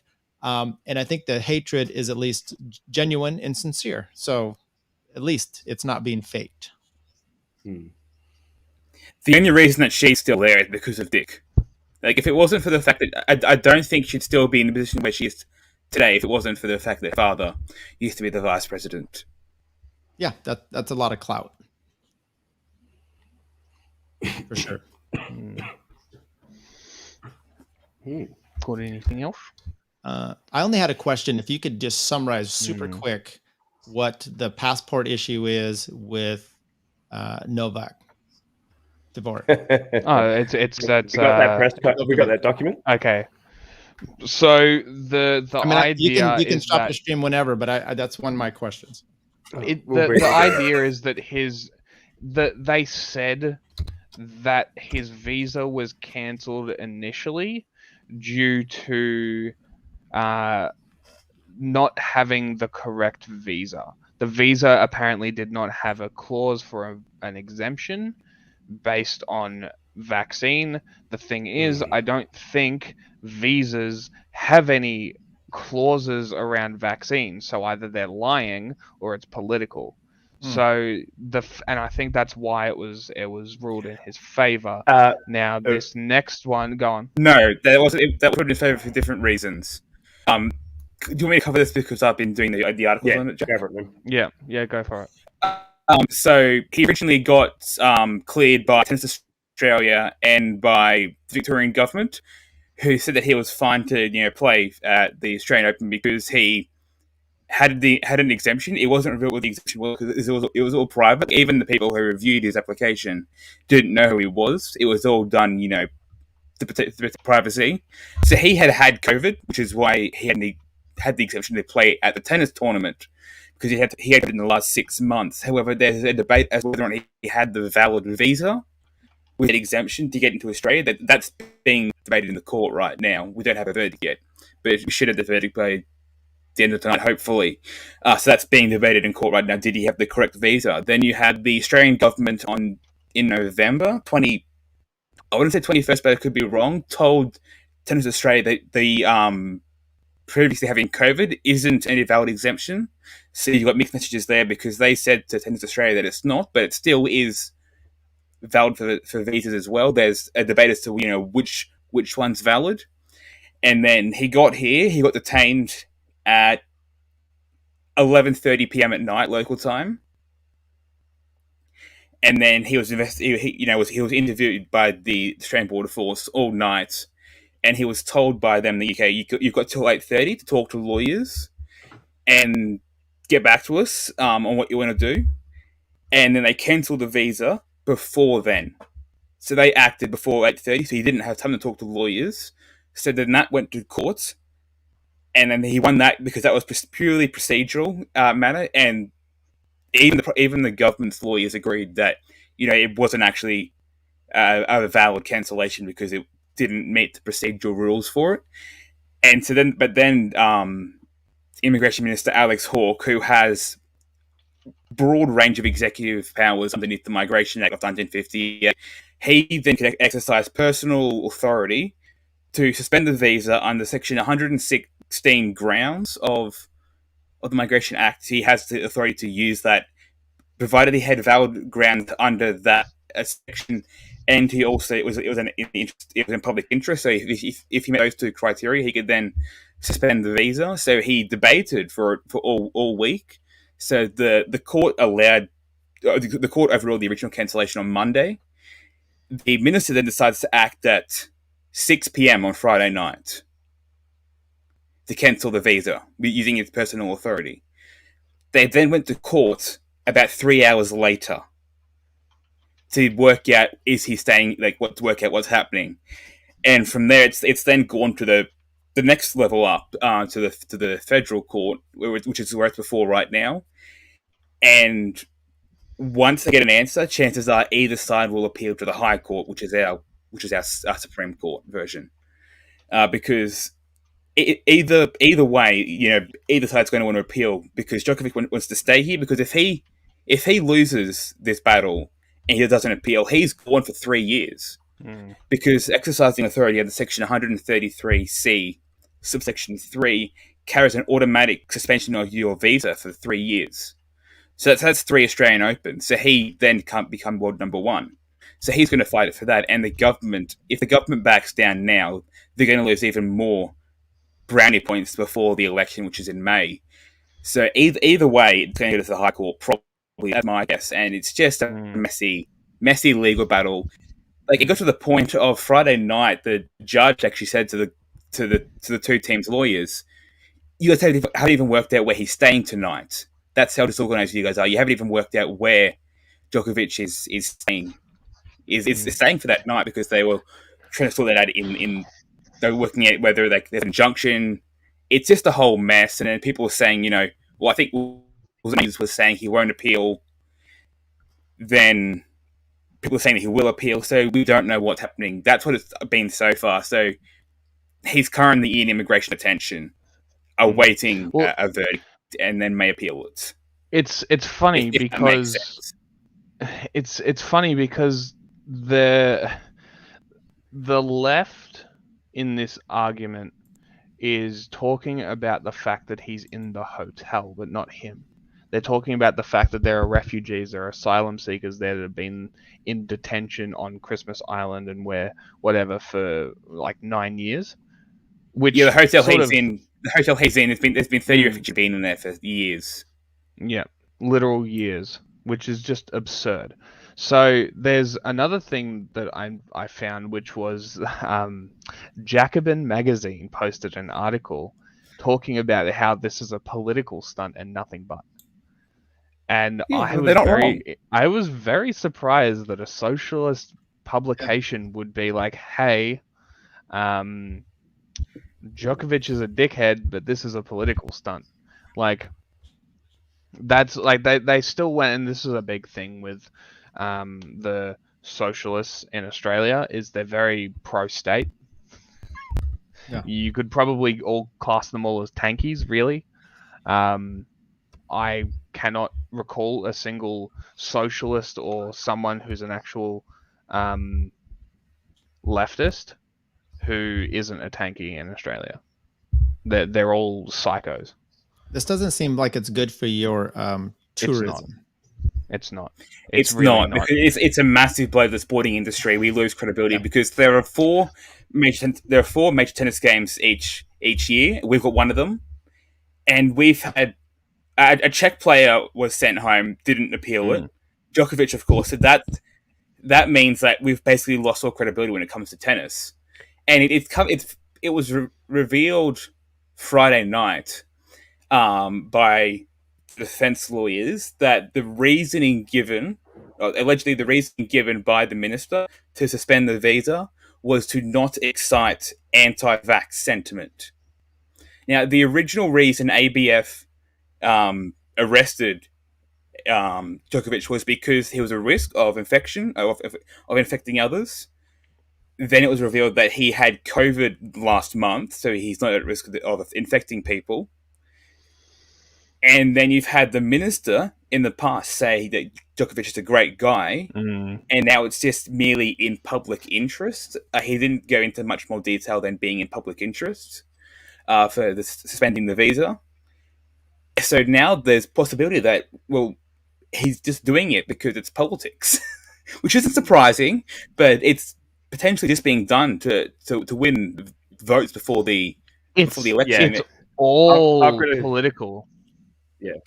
I've got a theory on it, because if you remember a few months beforehand, there was a battle between ScoMo and, like, a war of words type thing between ScoMo and Andrews, and talking about how Andrews couldn't block unvaccinated people out of the state. Well, it was sort of a back and forth. And I think, leading up to the Open. And I think because that made Dan Andrews looked quite bad, that he was going to stop players from able to enter the country if they weren't vaccinated. So obviously their approvals went through, and then ScoMo now, because sentiment is they don't want him here because he's not following the rules. That's what most Australians, unfortunately, want, despite the rules, whether the rules are right or wrong. So ScoMo's now come into the day. It was almost like the perfect, scapegoat for like if you watched it from sitting back, you could see it was like he played it like a game of chess almost. So it set Dan Andrews up to give the approval, and then Originally, he endorsed the decision and then saw the backlash and then changed his mind. So it's really ironic. You've got the Prime Minister, Scott Morrison, from the Liberal Party, which is our Conservatives. It's confusing. So he's saying, we need to keep this guy, we need to get rid of Djokovic, and the left is agreeing with him on that. Then Dan Andrews, the Labor Premier of Victoria, has said it was a valid exemption, and so you've now got the anti-lockdown right agreeing with Dan Andrews. So it's been a complete switch. This You've got the anti-lockdown is agreeing with Dan Andrews, and the pro-lockdown is agreeing with the Prime Minister. So everything's backwards. It's hilarious. Maybe the Americans are right. Maybe Australia is upside down. Well, have you ever ascribed to the flat Earth theory? That Australia doesn't exist. We're all actors. Was that part of it? I mean, I saw a guy talking about it, and it's flat Earth. There's one dude. There's one Scottish dude that's obsessed with the fact that Australia doesn't exist. It's hilarious. Wow. He even debated an Australian YouTuber on it, which was hilarious. Yes, he did, which is very funny. All my pop culture from there. Now I've felt like I've been steered wrong now. So yeah, there's some good shows that we can recommend you. Some good shows. Home and Away, Neighbours. Don't watch those. don't. I tell you what. I tell you what though, Neighbours only exists because of the UK. Did you guys know that? Nobody watches Neighbours here. Yeah, nobody watches Neighbours. It's a Days of Our Lives type show. Our show, it's terrible. Yeah, our popular. sitcoms are more popular in the UK than here. So we watch US sitcoms. The UK watches our sitcoms, and nobody watches the UK's. We used to watch some of the UK. They had some Faulty Towers. So good. Well, that's all hate speech now. Can't watch that anymore. The BBC. Did you know the BBC censors reruns? Did you know that? No. But the BBC, when running reruns, will go in and remove parts of it that they think would be offensive. I found that out last week, and I had no idea that happened. So all the Faulty Towers, all the Little Britain that got removed, Monty all Python. of that stuff. Yeah, Monty Python, all of it. They all Fortunately, get Monty censored. Python's more of an international. It's more of an international thing, so it's hard to censor that. Because it's got popularity throughout the world. So it's hard, but yeah, a lot of other British shows, and then of course you've got the ABCs. I know you love this topic, Jack, but the ABC's requirements to work for them. Doing go for that again. Hey, you have to, the checklist to tick all the boxes for working for the ABC. That you have to fill out the diversity checklist for the ABC. Yeah. I can talk about this. So I applied for the ABC. There's not one question about journalism. It's all race and background. Oh, of course. Which explains the quality of journalism that the ABC turns out. How diverse is your country? It's a litmus test. I'm actually not sure about. I know that Melbourne about 6 years ago was about 50% born here. Oh. So that's sort of which whatever. It's come in. Since World War II, it's come in three ways. You had Greek Italians in the 40s, 50s, 60s, and then you had and now you've got especially asylum seekers from the Middle East. Yeah, so it kind of came Europe, Asia, Middle East is basically how Ways has gone. Which we honestly, we don't really have our own national culture. Yeah, so we've benefited so much. America, you guys have you have the stereotypical white American culture.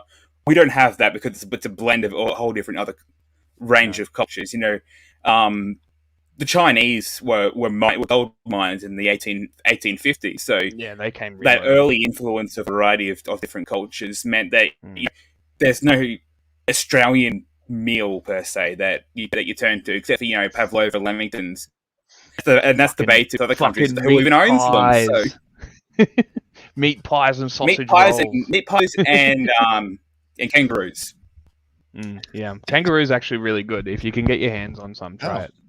Seems like it might be gamey, but I guess not. It is pretty. It's pretty gamey. You got to. It's gamey, basically. It's very lean. It's a very lean gaming meat, but it's a taste, I'd say. That's good. Good to know. Americans get real butthurt about it that we eat our national animal. Oh no, they're a pest. I mean, ours is an eagle, but I'd eat that if my wife fixed it just right. But yeah, it's very interesting. Like there was a whole thing a while ago where It's probably Peter. Let's be real here. Right. We're having a cry because we were talking. There was someone on Australian TV talking about how we eat kangaroos, and they're like, "You can't eat your national animal." And the guys came out and they're like, "Well, they're pests, so shut the fuck up." So wait, they're pests. So if there's more kangaroos in Australia than there are people. okay, well then why Or did you it's, like, pick it as close to your it. national? It wasn't our choice. Okay. Couldn't tell you. We hate, by and large, we hate native Australian animals. At least the big ones. Crocs, obviously. We eat kangaroos. They're a pest. Roadkill. Like, cars will be going down rural highways, and you hit a kangaroo, and your car could be totaled, or at least the front of it. Wombats. Yeah. Wombats will sit in the middle of the road and Wombats headbutt are your a car pest. and then walk away. Emus are a pest. We had a war against emus, which I think everyone knows. Yeah, we lost. But to be Took fair, some it was two World War I guys soldiers and and a machine gun and lost. It was two guys and a machine gun. We have a problem with brumbies, which are horses in highlands of Victoria, like the mountains. They're a real problem. Man from Snowy River. That's why I heard that word. Feral dogs are a big problem. Okay. Feral cats and dingoes. Farmers in rural Victoria will kill them and hang them up on the fences and off the trees to be like, deal with this, please. Like, the government just doesn't care. Wow. Pigs are a major issue, at least in Queensland. Pigs, I know when I was younger. Yep. When I was younger, we used to go out to. I've got grandparents who lived out more regional than I am, and we go out and do what's called spotlighting. So you'd go out in a ute or a utility vehicle for you Americans, with a spotlight on the back and rifles and shoot pigs, pigs and rabbits, because rabbits are illegal in Queensland. I did not know that. That's hilarious. Wait, Rabbits when are you say illegal. You cannot own a rabbit in Queensland. You'll get a massive fine for owning one. That's insane. I didn't know that. I used to have a rabbit, and it tried to mount our dog, so it was it had a heart attack right in front of us, which was fine. That's funny. What other fun animal facts do we have? Jack, I've got the figures for you for diversity. According to humanrights.gov, 26% of Australians were born overseas. 46% have an overseas-born parent. So very, very diverse country. Oh, interesting. Okay. And that's only the. I'd assumed it was more, homogenous actually. So no, it's very much the opposite. It's really not like we were homogenous until the 1950s, 1960s, and then immediately flipped. So we used to have the White Australia policy, which we had actually a dictation test. Hansen's favorite. A dictation test. So any immigration official could set tests for any immigrant, and they had to sit that test, and they had to pass it to be let into the country. The most famous example, it could be any language from Europe. The most famous example of that is Egon Kisch, who was 1934, a Jewish communist anti-war activist from Germany, who fled, came to Australia to try and warn us about Nazi Germany. Ended up being correct, obviously, but wasn't allowed in because he's a communist. So they gave him a test to write the Lord's Prayer in Gaelic Scottish. What the fuck? He had to go to the High Court of Australia twice to be allowed in, and the High Court's gone, this isn't a commonly spoken European language. You can't use it. But we didn't get rid of that till the 1958, which is when the Migration Act came into effect. But then we rapidly became multicultural. So it was almost entirely Anglo-Saxon Irish, and then flipped to yes, but they were oppressed, so we don't talk. Yes, they were. Yeah, the British did a good job. The British did a pretty thorough job at getting rid of them. We had our own Jim Crow. Gotcha. It was terrible. That test, really though, it reminds me of... It's really fucked. In the U.S. here, we have driving under the influence, DUIs. You can't drive drunk, obviously. And they'll do roadside sobriety tests sometimes. And one of them is to say the alphabet backwards. I don't think I can do that. Do you guys not have breathalyzers Sober. in America? There's no way I would be, because I'd be like, I'd have to start from the beginning, go all the way through, and then I just have a weird mind, and that I would Do they fail still at do sober. that? Like Gaelic Lord's Prayer, I might have more chance at. Mm. Do they still do those tests? Yeah. Oh, don't you have Seriously? Yeah. They don't necessarily do a roadside breathalyzer, but they'll say, touch your nose and walk and That's insane. right. But people that are good at getting drunk, they can pass those Yeah, tests. no. Experience. Well, It's amateur that gets caught. It's interesting here because they like do the cops they need reason to pull you over, right? Yeah, in America? contextual. Yeah. Okay. What are those reasons? Well, it could be anything. Hey, you've got Anything. Okay. yeah, you're swerving, you've got a broken taillight, you ran a stop sign. They need to be able to articulate some sort of pretextual reason why you've been violated, and then actually. If you were to take them to court, would they have to prove it? Yeah. Okay. How would they prove it? Just the partner says so? Yeah. They just lie or do whatever. Okay. What's crazy is when you go to court and you have a police officer there, they're always presumed to. First of all, they're presumed to just be telling the truth, and it's crazy. They go in there in their outfit. The judge sits there all day with a bailiff who is he's a police officer. That's his buddy that they talk to. They're close. He controls the courtroom.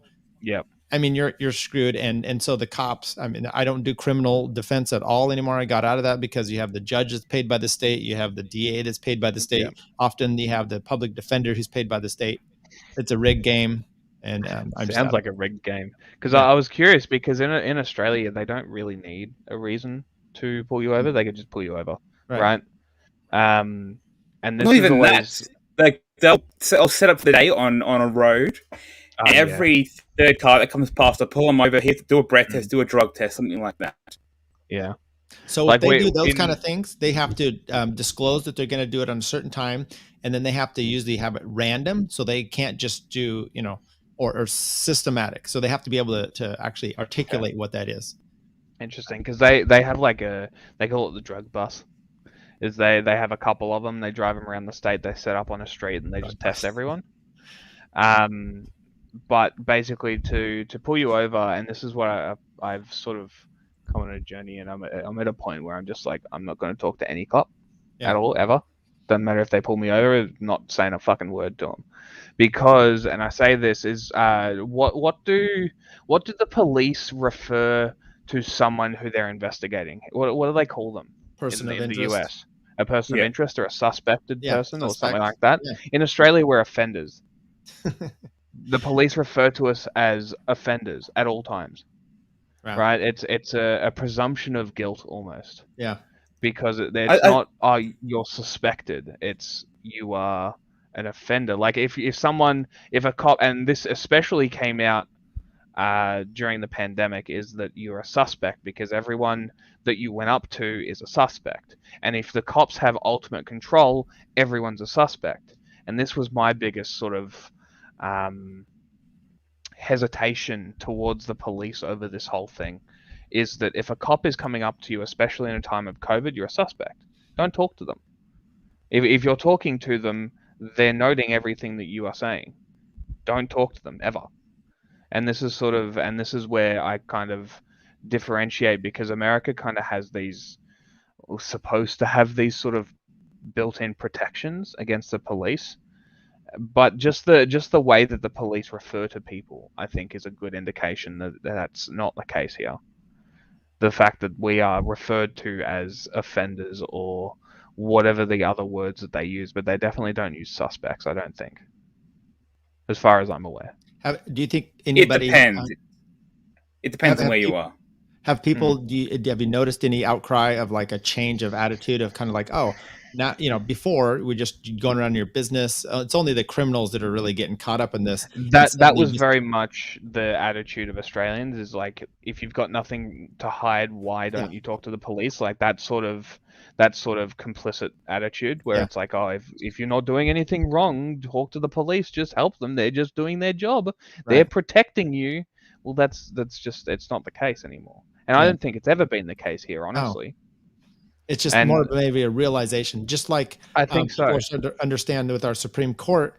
Oh, they can make laws, or come out and order you to take a vaccine if you're getting Medi-Cal or Medicaid, as an example. So Yeah, it's very. I think when very it comes to interesting. police, when it comes to police in Australia, like talking about people's approach to the police with regard to a mindset, there's a lot of suspicion in America because you have was it 10% of your people are African American or something like that, something really high 13. figure.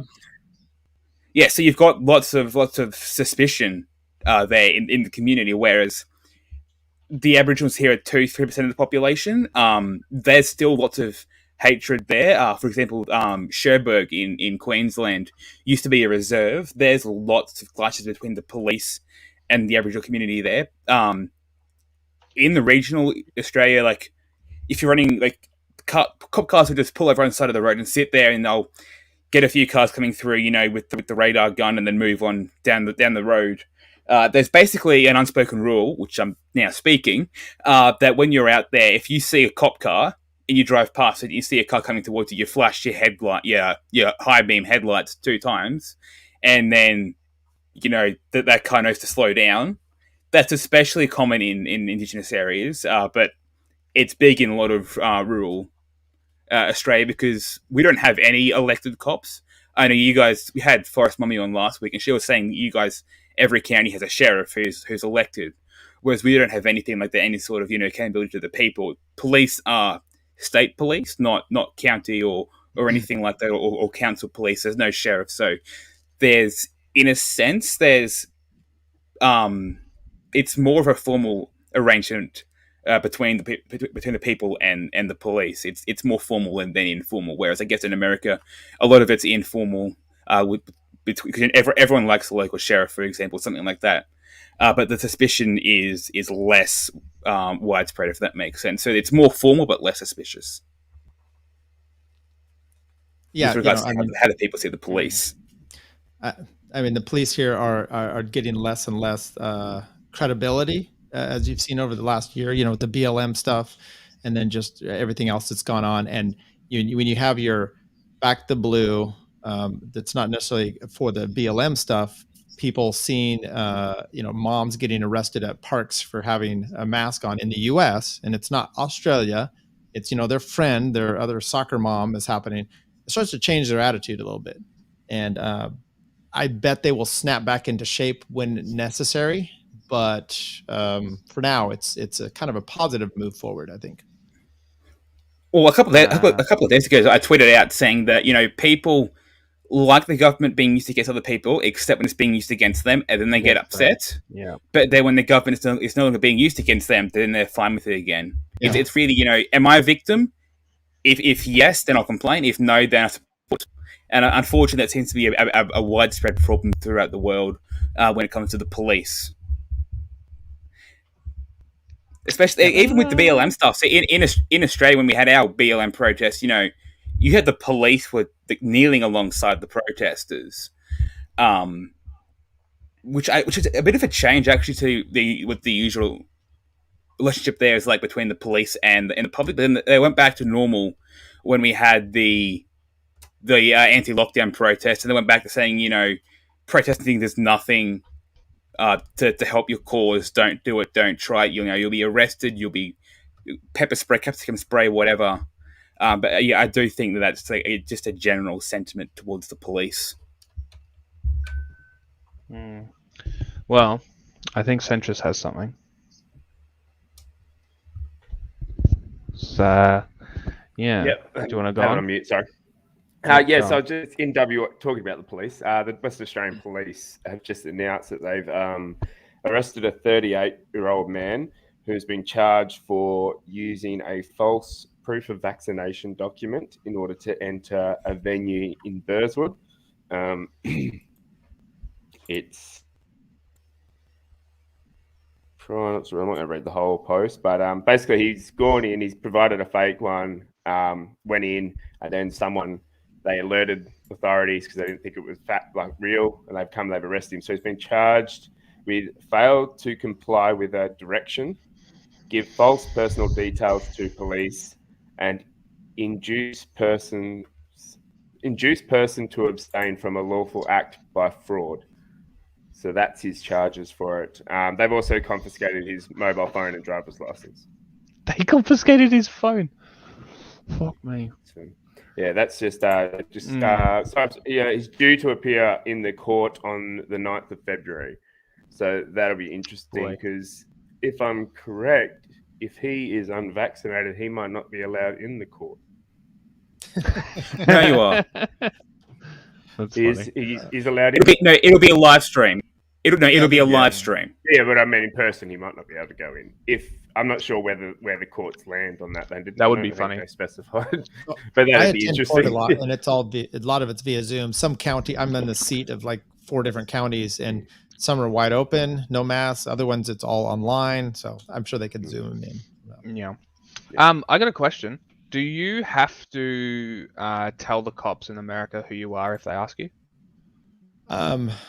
No. Well, it depends, right? So do they have a reason to come up? They can't just come up and ask you for your papers, you know. Mm-hmm. They have to have a reason to do so. You don't have to volunteer that info. You then may be under, they take you in, arrest you for, you know, some reason. But no, you're not under any obligation. Once again, they pull you over in your car. They're going to ask you for your identification. If you refuse to do so, you're probably going to be, your car is going to be confiscated and you're going to be hauled into court, into jail, and spend a few nights there for whatever reason, for driving without no license. Or although they might not even do that, it depends. You know, sometimes they probably have the authority to do those kind of things. But okay, interesting, because that's something here, like especially this one, right? The cops probably went up to him and were like, who are you? Identify yourself. But I know that in Victoria, if the cops ask you who you are, you have to tell them. And if they don't, they can arrest you. Like, actually arrest you and take you away until they figure out who you are, apparently. Which I just find that repulsive. Like, so, if I don't want to tell the cops who I am, I shouldn't have to. No, and but is it a law to carry ID on you? Well, this is the thing, right? I haven't carried ID on me the entire pandemic for this very reason, right? I'm like, it's unreasonable, but if I can waste their time, then they're not going to be bothering other people. I'm looking at this story you just had here, and you know, there's some disturbing parts. One is it says the security staff at the venue had concerns. So this guy gets turned in by a staff member. It's not, you know, it's someone at the venue themselves. It's a tattletale. It's it's the Soviet society, right? That's what it reeks of. Right. So that's you are very correct that's very concerning, because that is very Soviet-esque. Yeah, that sort of thing. I don't know if you guys know who Michael Malice is. Yep. Okay. So, you know, he wrote a book about North Korea, and one thing they talk about in there is that they meet once a week, kind of your own little groups, and your responsibility is to tattle on someone in that group. And if you don't, you're in trouble. So, you know, it's actually an ingenious way of devising, you know, compliance, right? With you're telling on someone, and if you're not, you're going to be in trouble for not having something to tell on. And there you go. It's kind of what's happening. Well, yeah, I mean, because I guarantee that if this person was found and someone knew about it, that came out, I'm guaranteed that they would be charged with some kind of thing as well. It's like there was a woman that got arrested in Ballarat, which is a country town in Victoria, for talking about maybe wanting to go to a protest. I'm sure you saw that. She was pregnant. The cops basically raided her house. Stole her laptop, stole her phone, all that sort of stuff. And the other thing about Australia is that the police I don't think they have to give you shit back. Once it's gone, it's gone. That's why this guy got his phone taken. So you guys worried about doing this podcast? Oh, I'm well beyond worried. I'm sorry. I'm sorry. That was probably bad wording. I'm actually no. Beyond worried is probably a good way to phrase it, but it's not like very, very worried. Like I'm beyond caring. So gotcha. I just don't care. Like if the government comes for me, that's just another reason I could apply for asylum in the US. So we'll welcome you. Yeah, so bring it on. Come for me, motherfuckers. I know I'm a lot more careful what I say to Jack. Like I have a policy, and I'm not going to talk about fascism or communism or Nazism when it comes to the government. You know, I stay away from those labels just because it's a grey area, and Oh, he's gone. I have a bad habit got of him. tagging. See you later. I have a bad habit of tagging politicians and the police. Like someone, I got into an argument with. It was funny. I got Uyghur genocide deniers arguing with Nanjing massacre deniers, and I tell you what, the Japanese who deny the rape of Nanjing are worse than white feminists. They are so persistent, and they do not shut up. So it was incredible, and one of them actually tagged the federal police and the New South Wales police, and are like, "This guy's trolling. Please arrest him." I'm like, dude. I saw that. That was hilarious. You saw it. You commented it. You're like, "This is the same one that the Liberal MP was trying to use to get friendly Geordies taken off." And it was very interesting because I just, so what I do is I will retweet something and tag the people that they're talking about. So I retweeted it and tagged the federal police and the New South Wales police as well, because I'm like, if something's going to happen, it's going to happen anyway. Who cares? So it's Jack, sort of like what section was that? Do you remember what I said it was? 133, wasn't it? No, that's 133 is Migration Act. It was a criminal code.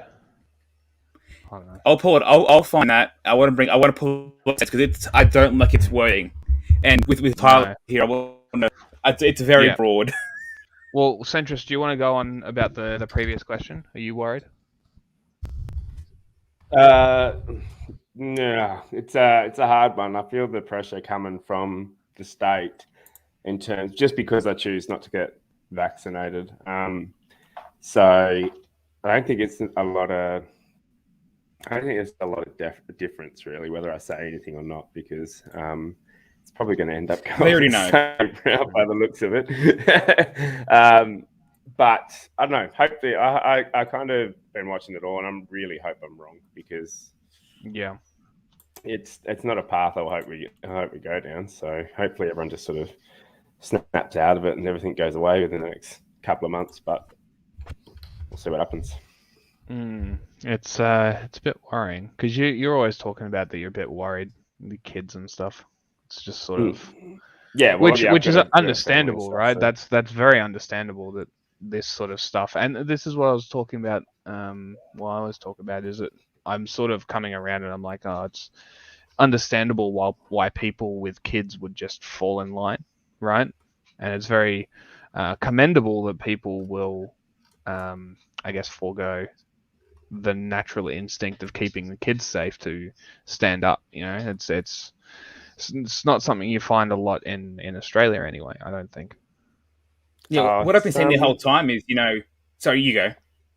Yeah, I'd say, like, my wife still chose to take the vaccine for the job. Like, she thinks she's kind of like me on the side of it. We just think it's a faulty product, and if it's clearly not working, why are we doing all this? So yeah, it's she still did, but I chose not to. I was lucky enough I was in a position to be able to, like, the timing of how things played out is why I'm able to sit here and take this position at the moment. So yeah. And on that note, I've actually got to go because the family calls. So, no worries. Fair enough. All right, thanks guys. I'll see you later. See ya.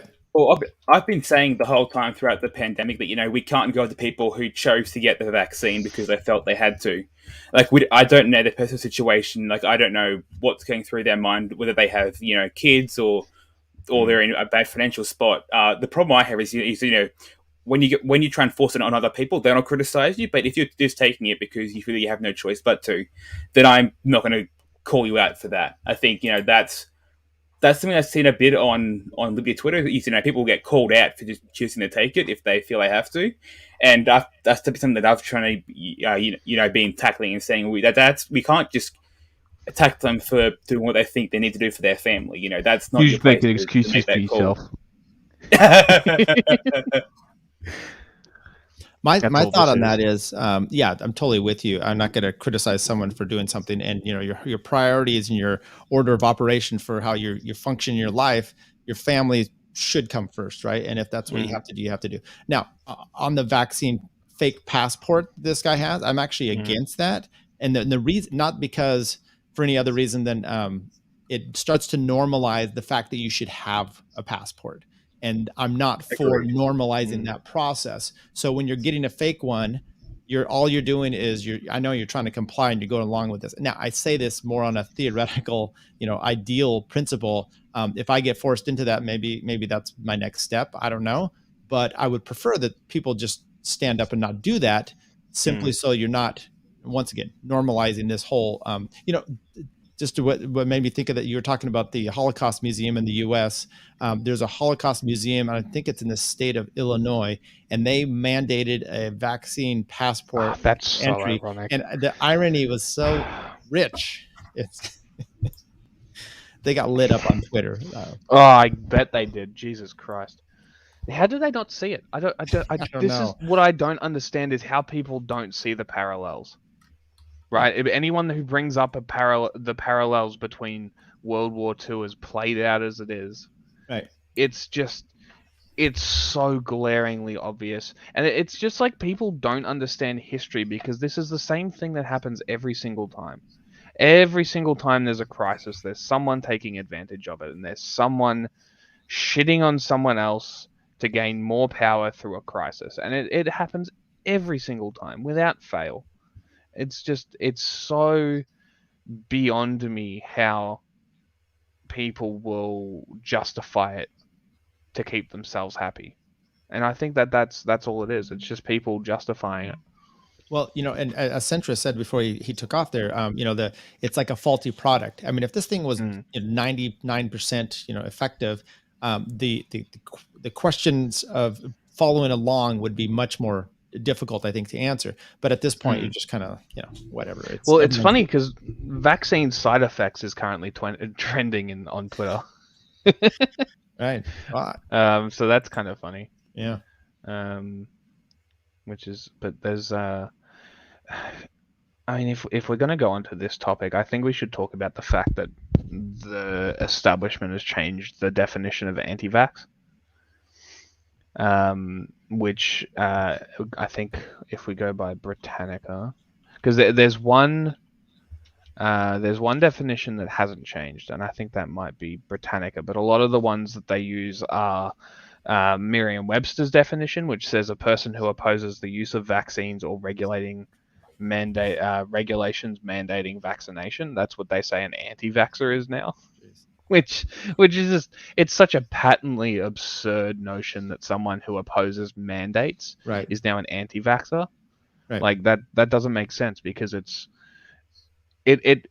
incentivizes collectivism as the norm. Right? That this idea that it's for the greater good, which how many dictators throughout history have used it's for the greater good? Right. All of them. Yeah. I mean, they at least justify it, or someone's justifying it. Yeah, it's the thing that they say. Like, how can people go through life without knowing history? This is what I can't understand. And I guess I was lucky that I went through high school, and in year 11 I studied revolutions, 20th century revolutions. Oh, wow. Which means I studied the communist revolutions of Russia and China, as well as the revolutions of I think the French Revolution and the American Revolution are the other ones that I studied. So it's just I guess I was lucky in this sense that I came out of high school understanding what communist revolution is, because it's the same every time. Are they going to add 1/6 to that program? I hope so. It needs to be. I read a book years ago. It's called The Rise and Fall of the Soviet Empire, Mm. which is basically a conglomerate of a ton of revolutions, because these little satellites all throughout. And it's fascinating. The Rise and Fall of the Third Reich is probably more famous book because that whole little part in history is It happened so quickly, right. But the Soviet one was probably more impactful for the 20th century. Oh, absolutely. The amount of just the satellite revolutions. I mean, started from the Hungarian Revolution. Yeah. Then they pulled down a Lenin statue in like the height of the Soviet Union. I think so. Like that's a pretty massive signifier of defiance right there. Right. And I thought that sort of set the precedent. But then we've also got to look at the other side as well, the propaganda from the US. Yeah. Right? The Red Scare, the McCarthyism, that sort of stuff. It was, and this, I've been thinking about this a little bit because I've been looking into sort of Marxism, and it started with the critical race stuff, right? The critical race theory argument, that whole thing, that it was who was it that called it cultural Marxism? Was that James Lindsay? I think it might have been.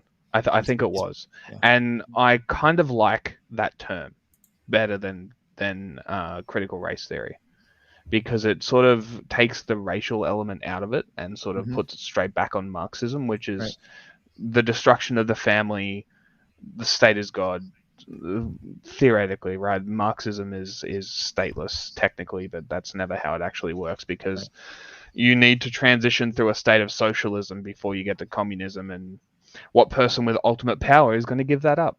You're never going to get there. So you've got to look at it and this is the one thing I think that people who go into this do incorrectly, is they look at it from a theory standpoint, where I think Australians in general are very grounded, I guess, in a sense that it's not so much about theory, it's about practice.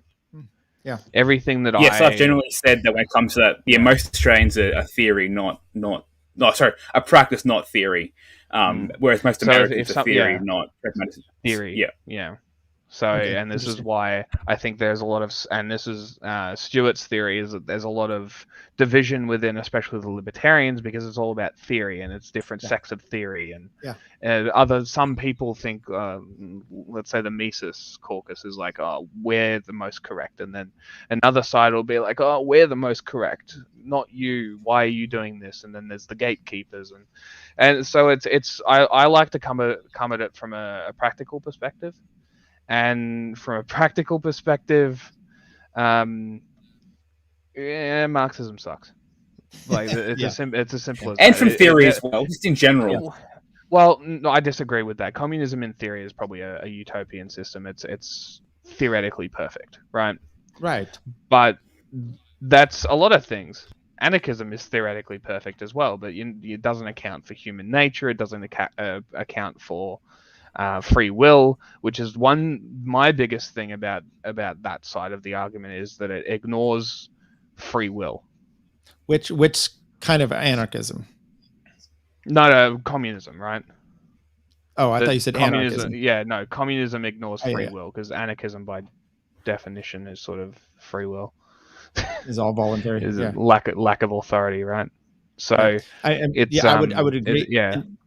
And so like the anarcho-capitalist, like, which I would call myself, people say we're not there. Fake we probably anarchism. never will be. And is that utopian? My idea of a utopian is more along the lines of if you were to force someone to have these ideals and this theory, that's what I would consider to be on the utopian scale, right? So if everything's voluntary, it doesn't go your way, there's still going to be murder, there's still going to be whatever, but the communism, that's to me definitely utopian. And that goes into why I say theoretically it's perfect, right? Because all utopian societies are, right? I bet you the Nazis probably thought that their ideas were perfect as well, which is why they went to the extents that they did to enforce it, right? Which is why the communists go to the extents that they go to enforce it, right? It tracks that utopian ideologies sort of go to a point where they have to execute the non-believers to be able to implement their ideas, which is sort of where I'm leaning away from that. But I'm almost leaning away from capitalism now as well. Like it's I think that it's the more I learn, the more that I look into it, the more I agree with that sort of Marxist side of the idea that capitalism isn't the go either. I just disagree that Marxism is the way to go. So I'm then sort my of, question would be, what is your definition of capitalism? Because, if you say what it is, what we have now, I think it's just it's state corporatism. It's corporatism, right? Which is not capitalism. And I make this argument all the time, and I make this argument quite consistently that the free markets and capitalism are not the same thing. So I like to call myself an anarchist, period, right? Okay. No prefix, no suffix, right? Yeah, gotcha. Because I don't want to add that extra label, because every time I see an extra label on top of something, let's talk libertarian socialism, let's talk anarcho-capitalism and anarcho-communism, all this stuff, it's always more the add-on than the base ideology, I find, out of experience. And I think that for me doesn't work. I don't like labels. I don't even like calling myself an anarchist. That's just me. So when I'm talking to people, it happens all the time. If I'm talking to communists, I'll be called an ANCAP. If I'm talking to capitalists, I'll be called. I've never been called an anarcho-communist yet, but it'll happen. I'll be called I got called far left one time, but I just don't like. I was watching a video. It was a funny video. It was every ideology speed run, right? Which sounds like a funny concept because it is. It's hilarious. So it's basically 30 minutes to explain as many ideologies as possible. And okay. I like to call myself, if I was to pick a label, I think a free market anarchist is probably a best way to put it. Voluntarism is kind of attractive as well. I kind of like the idea that consent is the most important thing. So if an interaction isn't consensual, then get the fuck away from me, sort of thing. Like, I don't mind that, but I always stress that capitalism and a free market are not the same things. Have you heard of Gary Chartier? No. I'll have to send you a link. He is like a law and ethics professor, I think, and he's I don't know if he would be considered a left libertarian, but he wrote a whole book about free market anti-capitalism. And so his whole idea is kind of what you're talking about there. Let's stop using the word capitalism and talk about free market. Yeah. And I don't remember the book too much other than that concept, but I think it probably ties in. And maybe I'll send you the link. It might be something. And that's very interesting because I did, what was that? Oh, my computer just went weird, odd. Because I did fucking wasted my time. I did gender studies in my degree, my journalism degree, because I'm like, I have to know what they're thinking about, right? Nightmare, absolute nightmare. I found my notebook, hilarious, absolutely hilarious.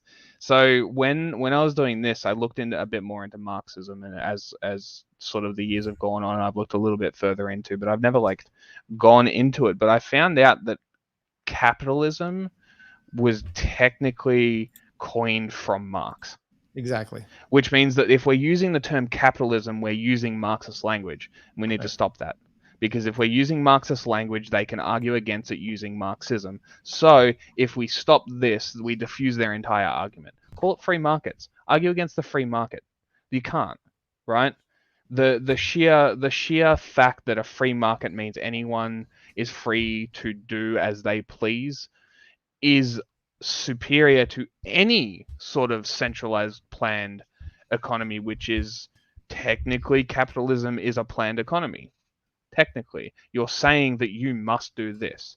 And then if you're looking at what we've got now, which is corporatism, we've got the government working with corporations to, especially during the pandemic, especially in Australia, Daniel Andrews had multiple businesses shut down for defying his orders.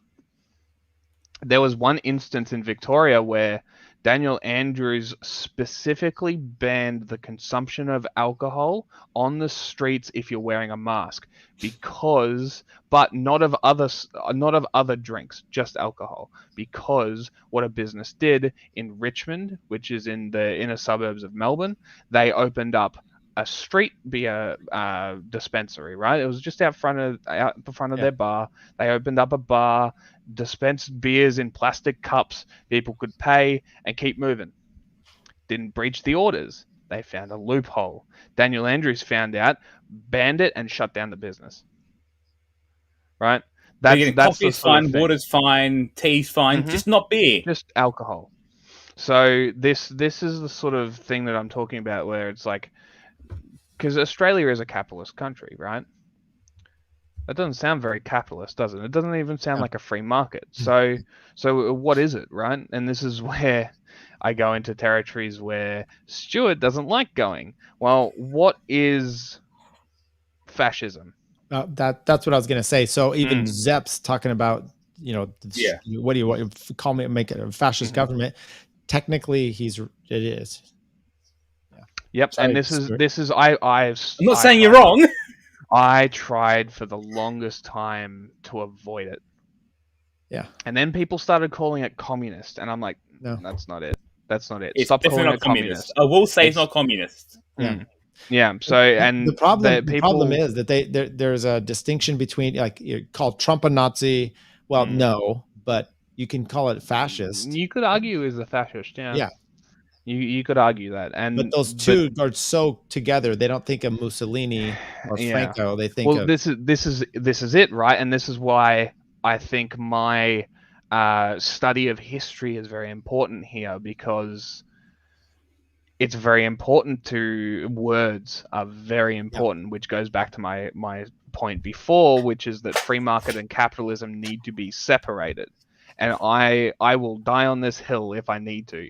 We need to stop calling it capitalism, start calling what's happening in America corporatism or fascism. Just go along with Antifa and the left. Just start calling it fascism. Why not? Right? If we're here for unity, let's do it. Right. Let's just call it fascism. Stop calling it capitalism. I will die on this hill. We need to distinguish the differences because language is important. Agreed. The left understands that language is important. This is why they manipulate it. All right. So this is I'm 100% on this train that we should start actively using language the same way they do, but not their language, right? And I would say that was what Tim Pool was trying to do. That got Josh, to round this back out, which what got him upset, because you're using concentration camps, which you've gone over the definition, fascist, which you've gone over the definition. Sorry, Stuart, you're going to say something.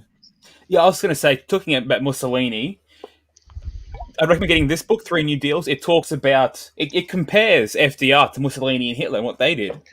And I think something that's very overlooked is the comparison between, because people say, like, the reason I don't say fascism is because is it far right or is it left wing? And that book breaks down, like, looking at how exactly is Mussolini and Hitler, how exactly is what they did radically different to what FDR did, because they are very similar to the New Deal.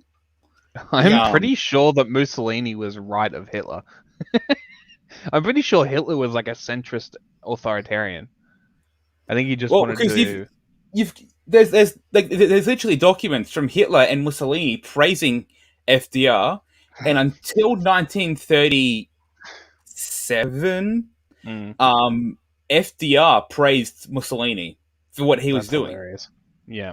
So when it comes to economics, FDR praised Mussolini. Mussolini praised FDR. Hitler was Times Man of the was the Man of the Year, partly because of his economics. That's the Time magazine metric is that's a separate issue, because Time magazine does person of the year based on how influential a person was over the world, which is why Trump was Man of the Year or Person of the Year in 2017, 16, whatever it was. Back to that time period too. You got to remember, what was it? 39 or so, there was the Soviet Germany pact, or Hitler-Stalin pact, where they were in cahoots. I mean, those were, their ideology was one more nationalism than globalism, but it's very much similar. And FDR was a freak like that too. Yeah.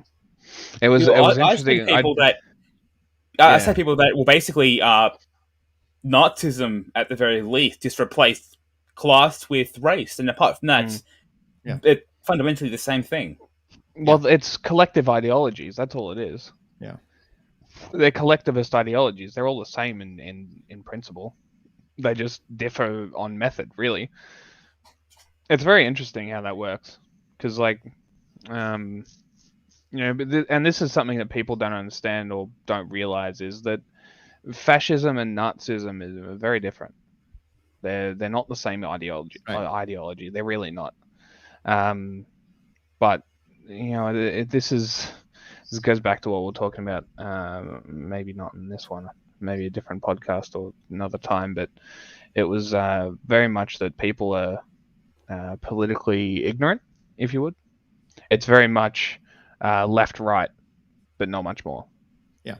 Well, you talk about the Nazis coming out of the fascism, right? Well, at some point, Hitler's doing whatever, or Mussolini, they're doing whatever they can do to keep power, and things change, and they're not correcting themselves, saying, "Hey, this isn't pure fascism what we're doing here anymore." So, that things will change on the ground as they were, and of course, they just had to put the iron boot down on everybody. Yeah, well, that's the authoritarianism, isn't it?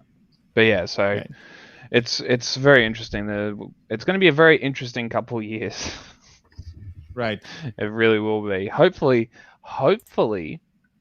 it goes the other way. Hopefully people realize and overcorrects all the way. But I think historically freedom and liberty is a rarity. So I think we're going to have, even if we don't fight for it, we're going to lose it. We're going to lose it again. And it'll be 1,000 years till we get it again.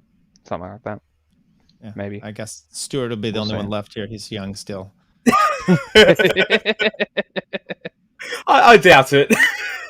Okay, maybe not. We'll see how we go. Maybe transhumanism will become a thing and you'll live forever.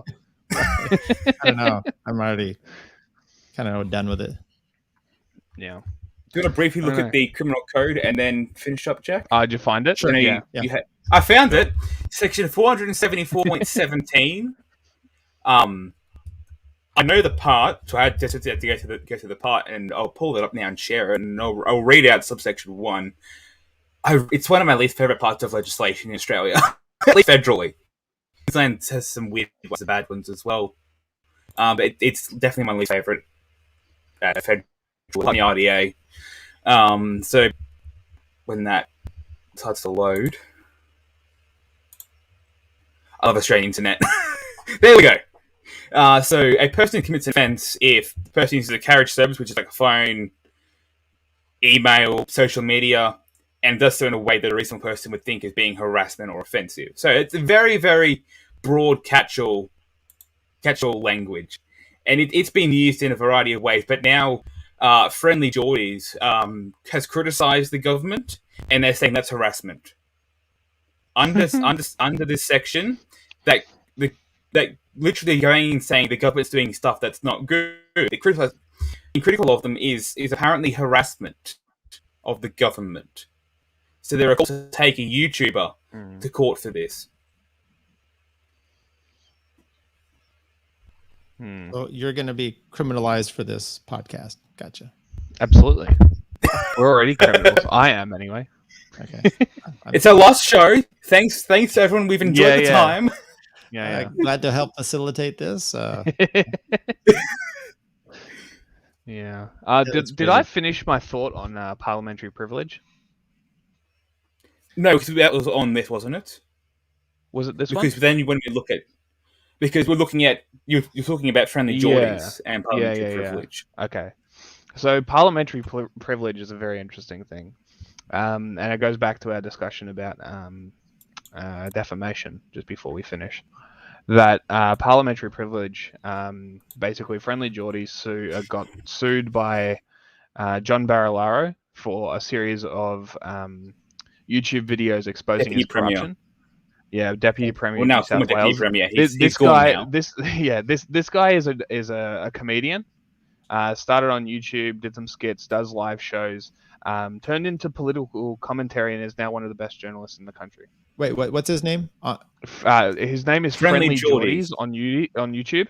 It's Jordan Shanks is his name. Okay. I recommend watching a couple of his videos. He's Okay. he's a pretty massive Labor shill.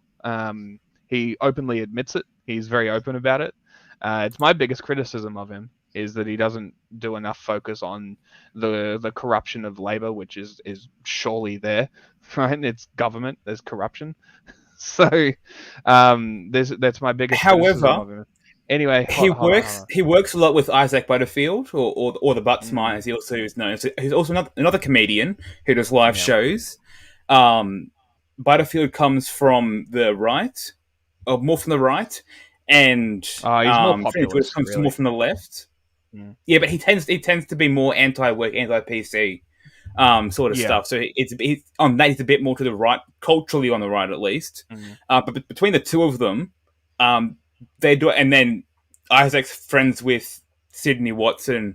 But Isaac and Friendly Geordies, even though they're on different sides of the aisle, they still work together on a lot of stuff. And between the two of them, they manage to criticize both sides pretty well. True. So they do work well together. It's hilarious that our best journalists are YouTubers. They're YouTube comedians. Isn't that funny? Joe Rogan is ours, so it's okay. Yeah. And anyway, so this media. he got sued, and parliamentary privilege works like this. So Jordan was trying to use what John Barilaro said in Parliament against him, but due to parliamentary privilege, John Barilaro was able to block this from Jordan being able to use it. However, he also used the same thing in his defense. John Barilaro did. And John Barilaro allowed parliamentary privilege to go through so he could use it, but Jordan couldn't. So they ended up having to settle because of parliamentary privilege. So this sort of gives you an idea of how defamation works in Australia, that if it's said in Parliament and someone tries to sue over it, the politician who has control over their own parliamentary privilege is able to block it but use it for themselves. Isn't that fun? And to make things even worse, at least in New South Wales, there was because I've did defamation at uni actually last semester. So there was a case, O'Shane against Harbour Radio Pty Ltd, and in that case, the New South Wales Court of Appeal determined that statements made outside of court or Parliament are not protected.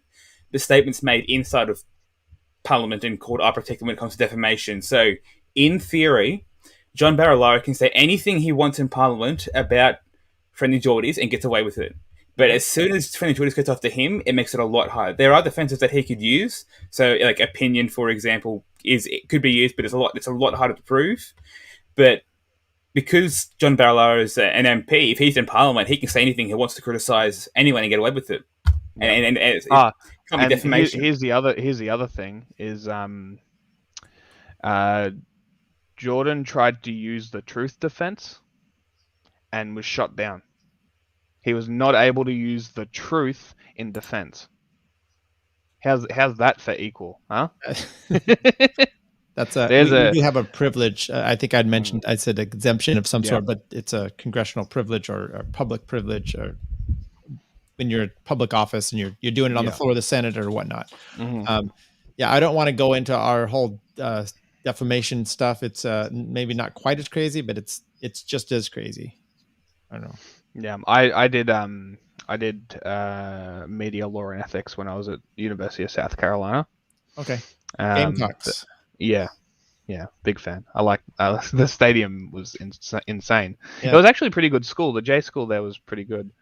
I think I'm going to try and if all else fails, I think I'm going to try and re-enroll to finish my course there. Nice. And try and get over that way. I think that's my last resort. But yeah, they were. I did media law and ethics there. It's insane how much the First Amendment covers. Yeah, it's ridiculous how much it covers. Like it covers all but like 3 categories of speech. which is crazy. Which is it's crazy because I also did media law and ethics in Australia, and it was nothing but don't do this, don't do this, don't do this, don't do this. Like that's basically our media law and ethics. And in America, it's like, the First Amendment protects you from pretty much everything. Well, yeah, it's assembly, speech, religion, and then there's little carve outs from all that. So yeah. Yeah. The First and Second Amendments are the reason I want to move to America. Yeah. So, and I know we're pushing on the time here. Michael Malice has posed the question: what would be, if you can choose only one? Would it be the First or the Second Amendment? Oh, definitely the second. Yeah, I can get first with the second. Right. And I posed that to my kids, and they were like, it was a good thought process for them. Yeah. No, I can secure the first with the second. Exactly. That's the joke, isn't it? From Dave Chappelle. It's like the Second Amendment's there if the first one doesn't work. Right. It's a good one. Well, I reckon we end on that. Sounds good. Yeah. Thanks, guys. Agreed. That's good. All right. Well, thanks for coming. Went a bit long. Yeah. That was a good conversation. It was good. It's like a Joe Rogan thing. So I appreciate it. I'll throw out who I am. Tyler, once again. Really appreciate coming here with you guys. If you want to check my stuff out, go to my Twitter, Tyler Janke. It's on the screen there, TYLERJANKE, and there's a link tree to everything I do. Like I said, podcasts and whatever. If you want me on your show, maybe, I don't know why, but I like to talk. So I really appreciate it. It was a good conversation with you guys. It was. It turned out Thank really you. well. 3 hours is a long time. Yeah. Hopefully people listen to it all. Yes. Oh well. Have fun editing it. You edit this? That's going to be fun. Well, I don't think we'll. I don't think we will. Maybe no. It's a live stream. I think the live stream in one. generally pretty good. Yeah. Yeah. All right. Too easy. Thank you. Cool. Thank you.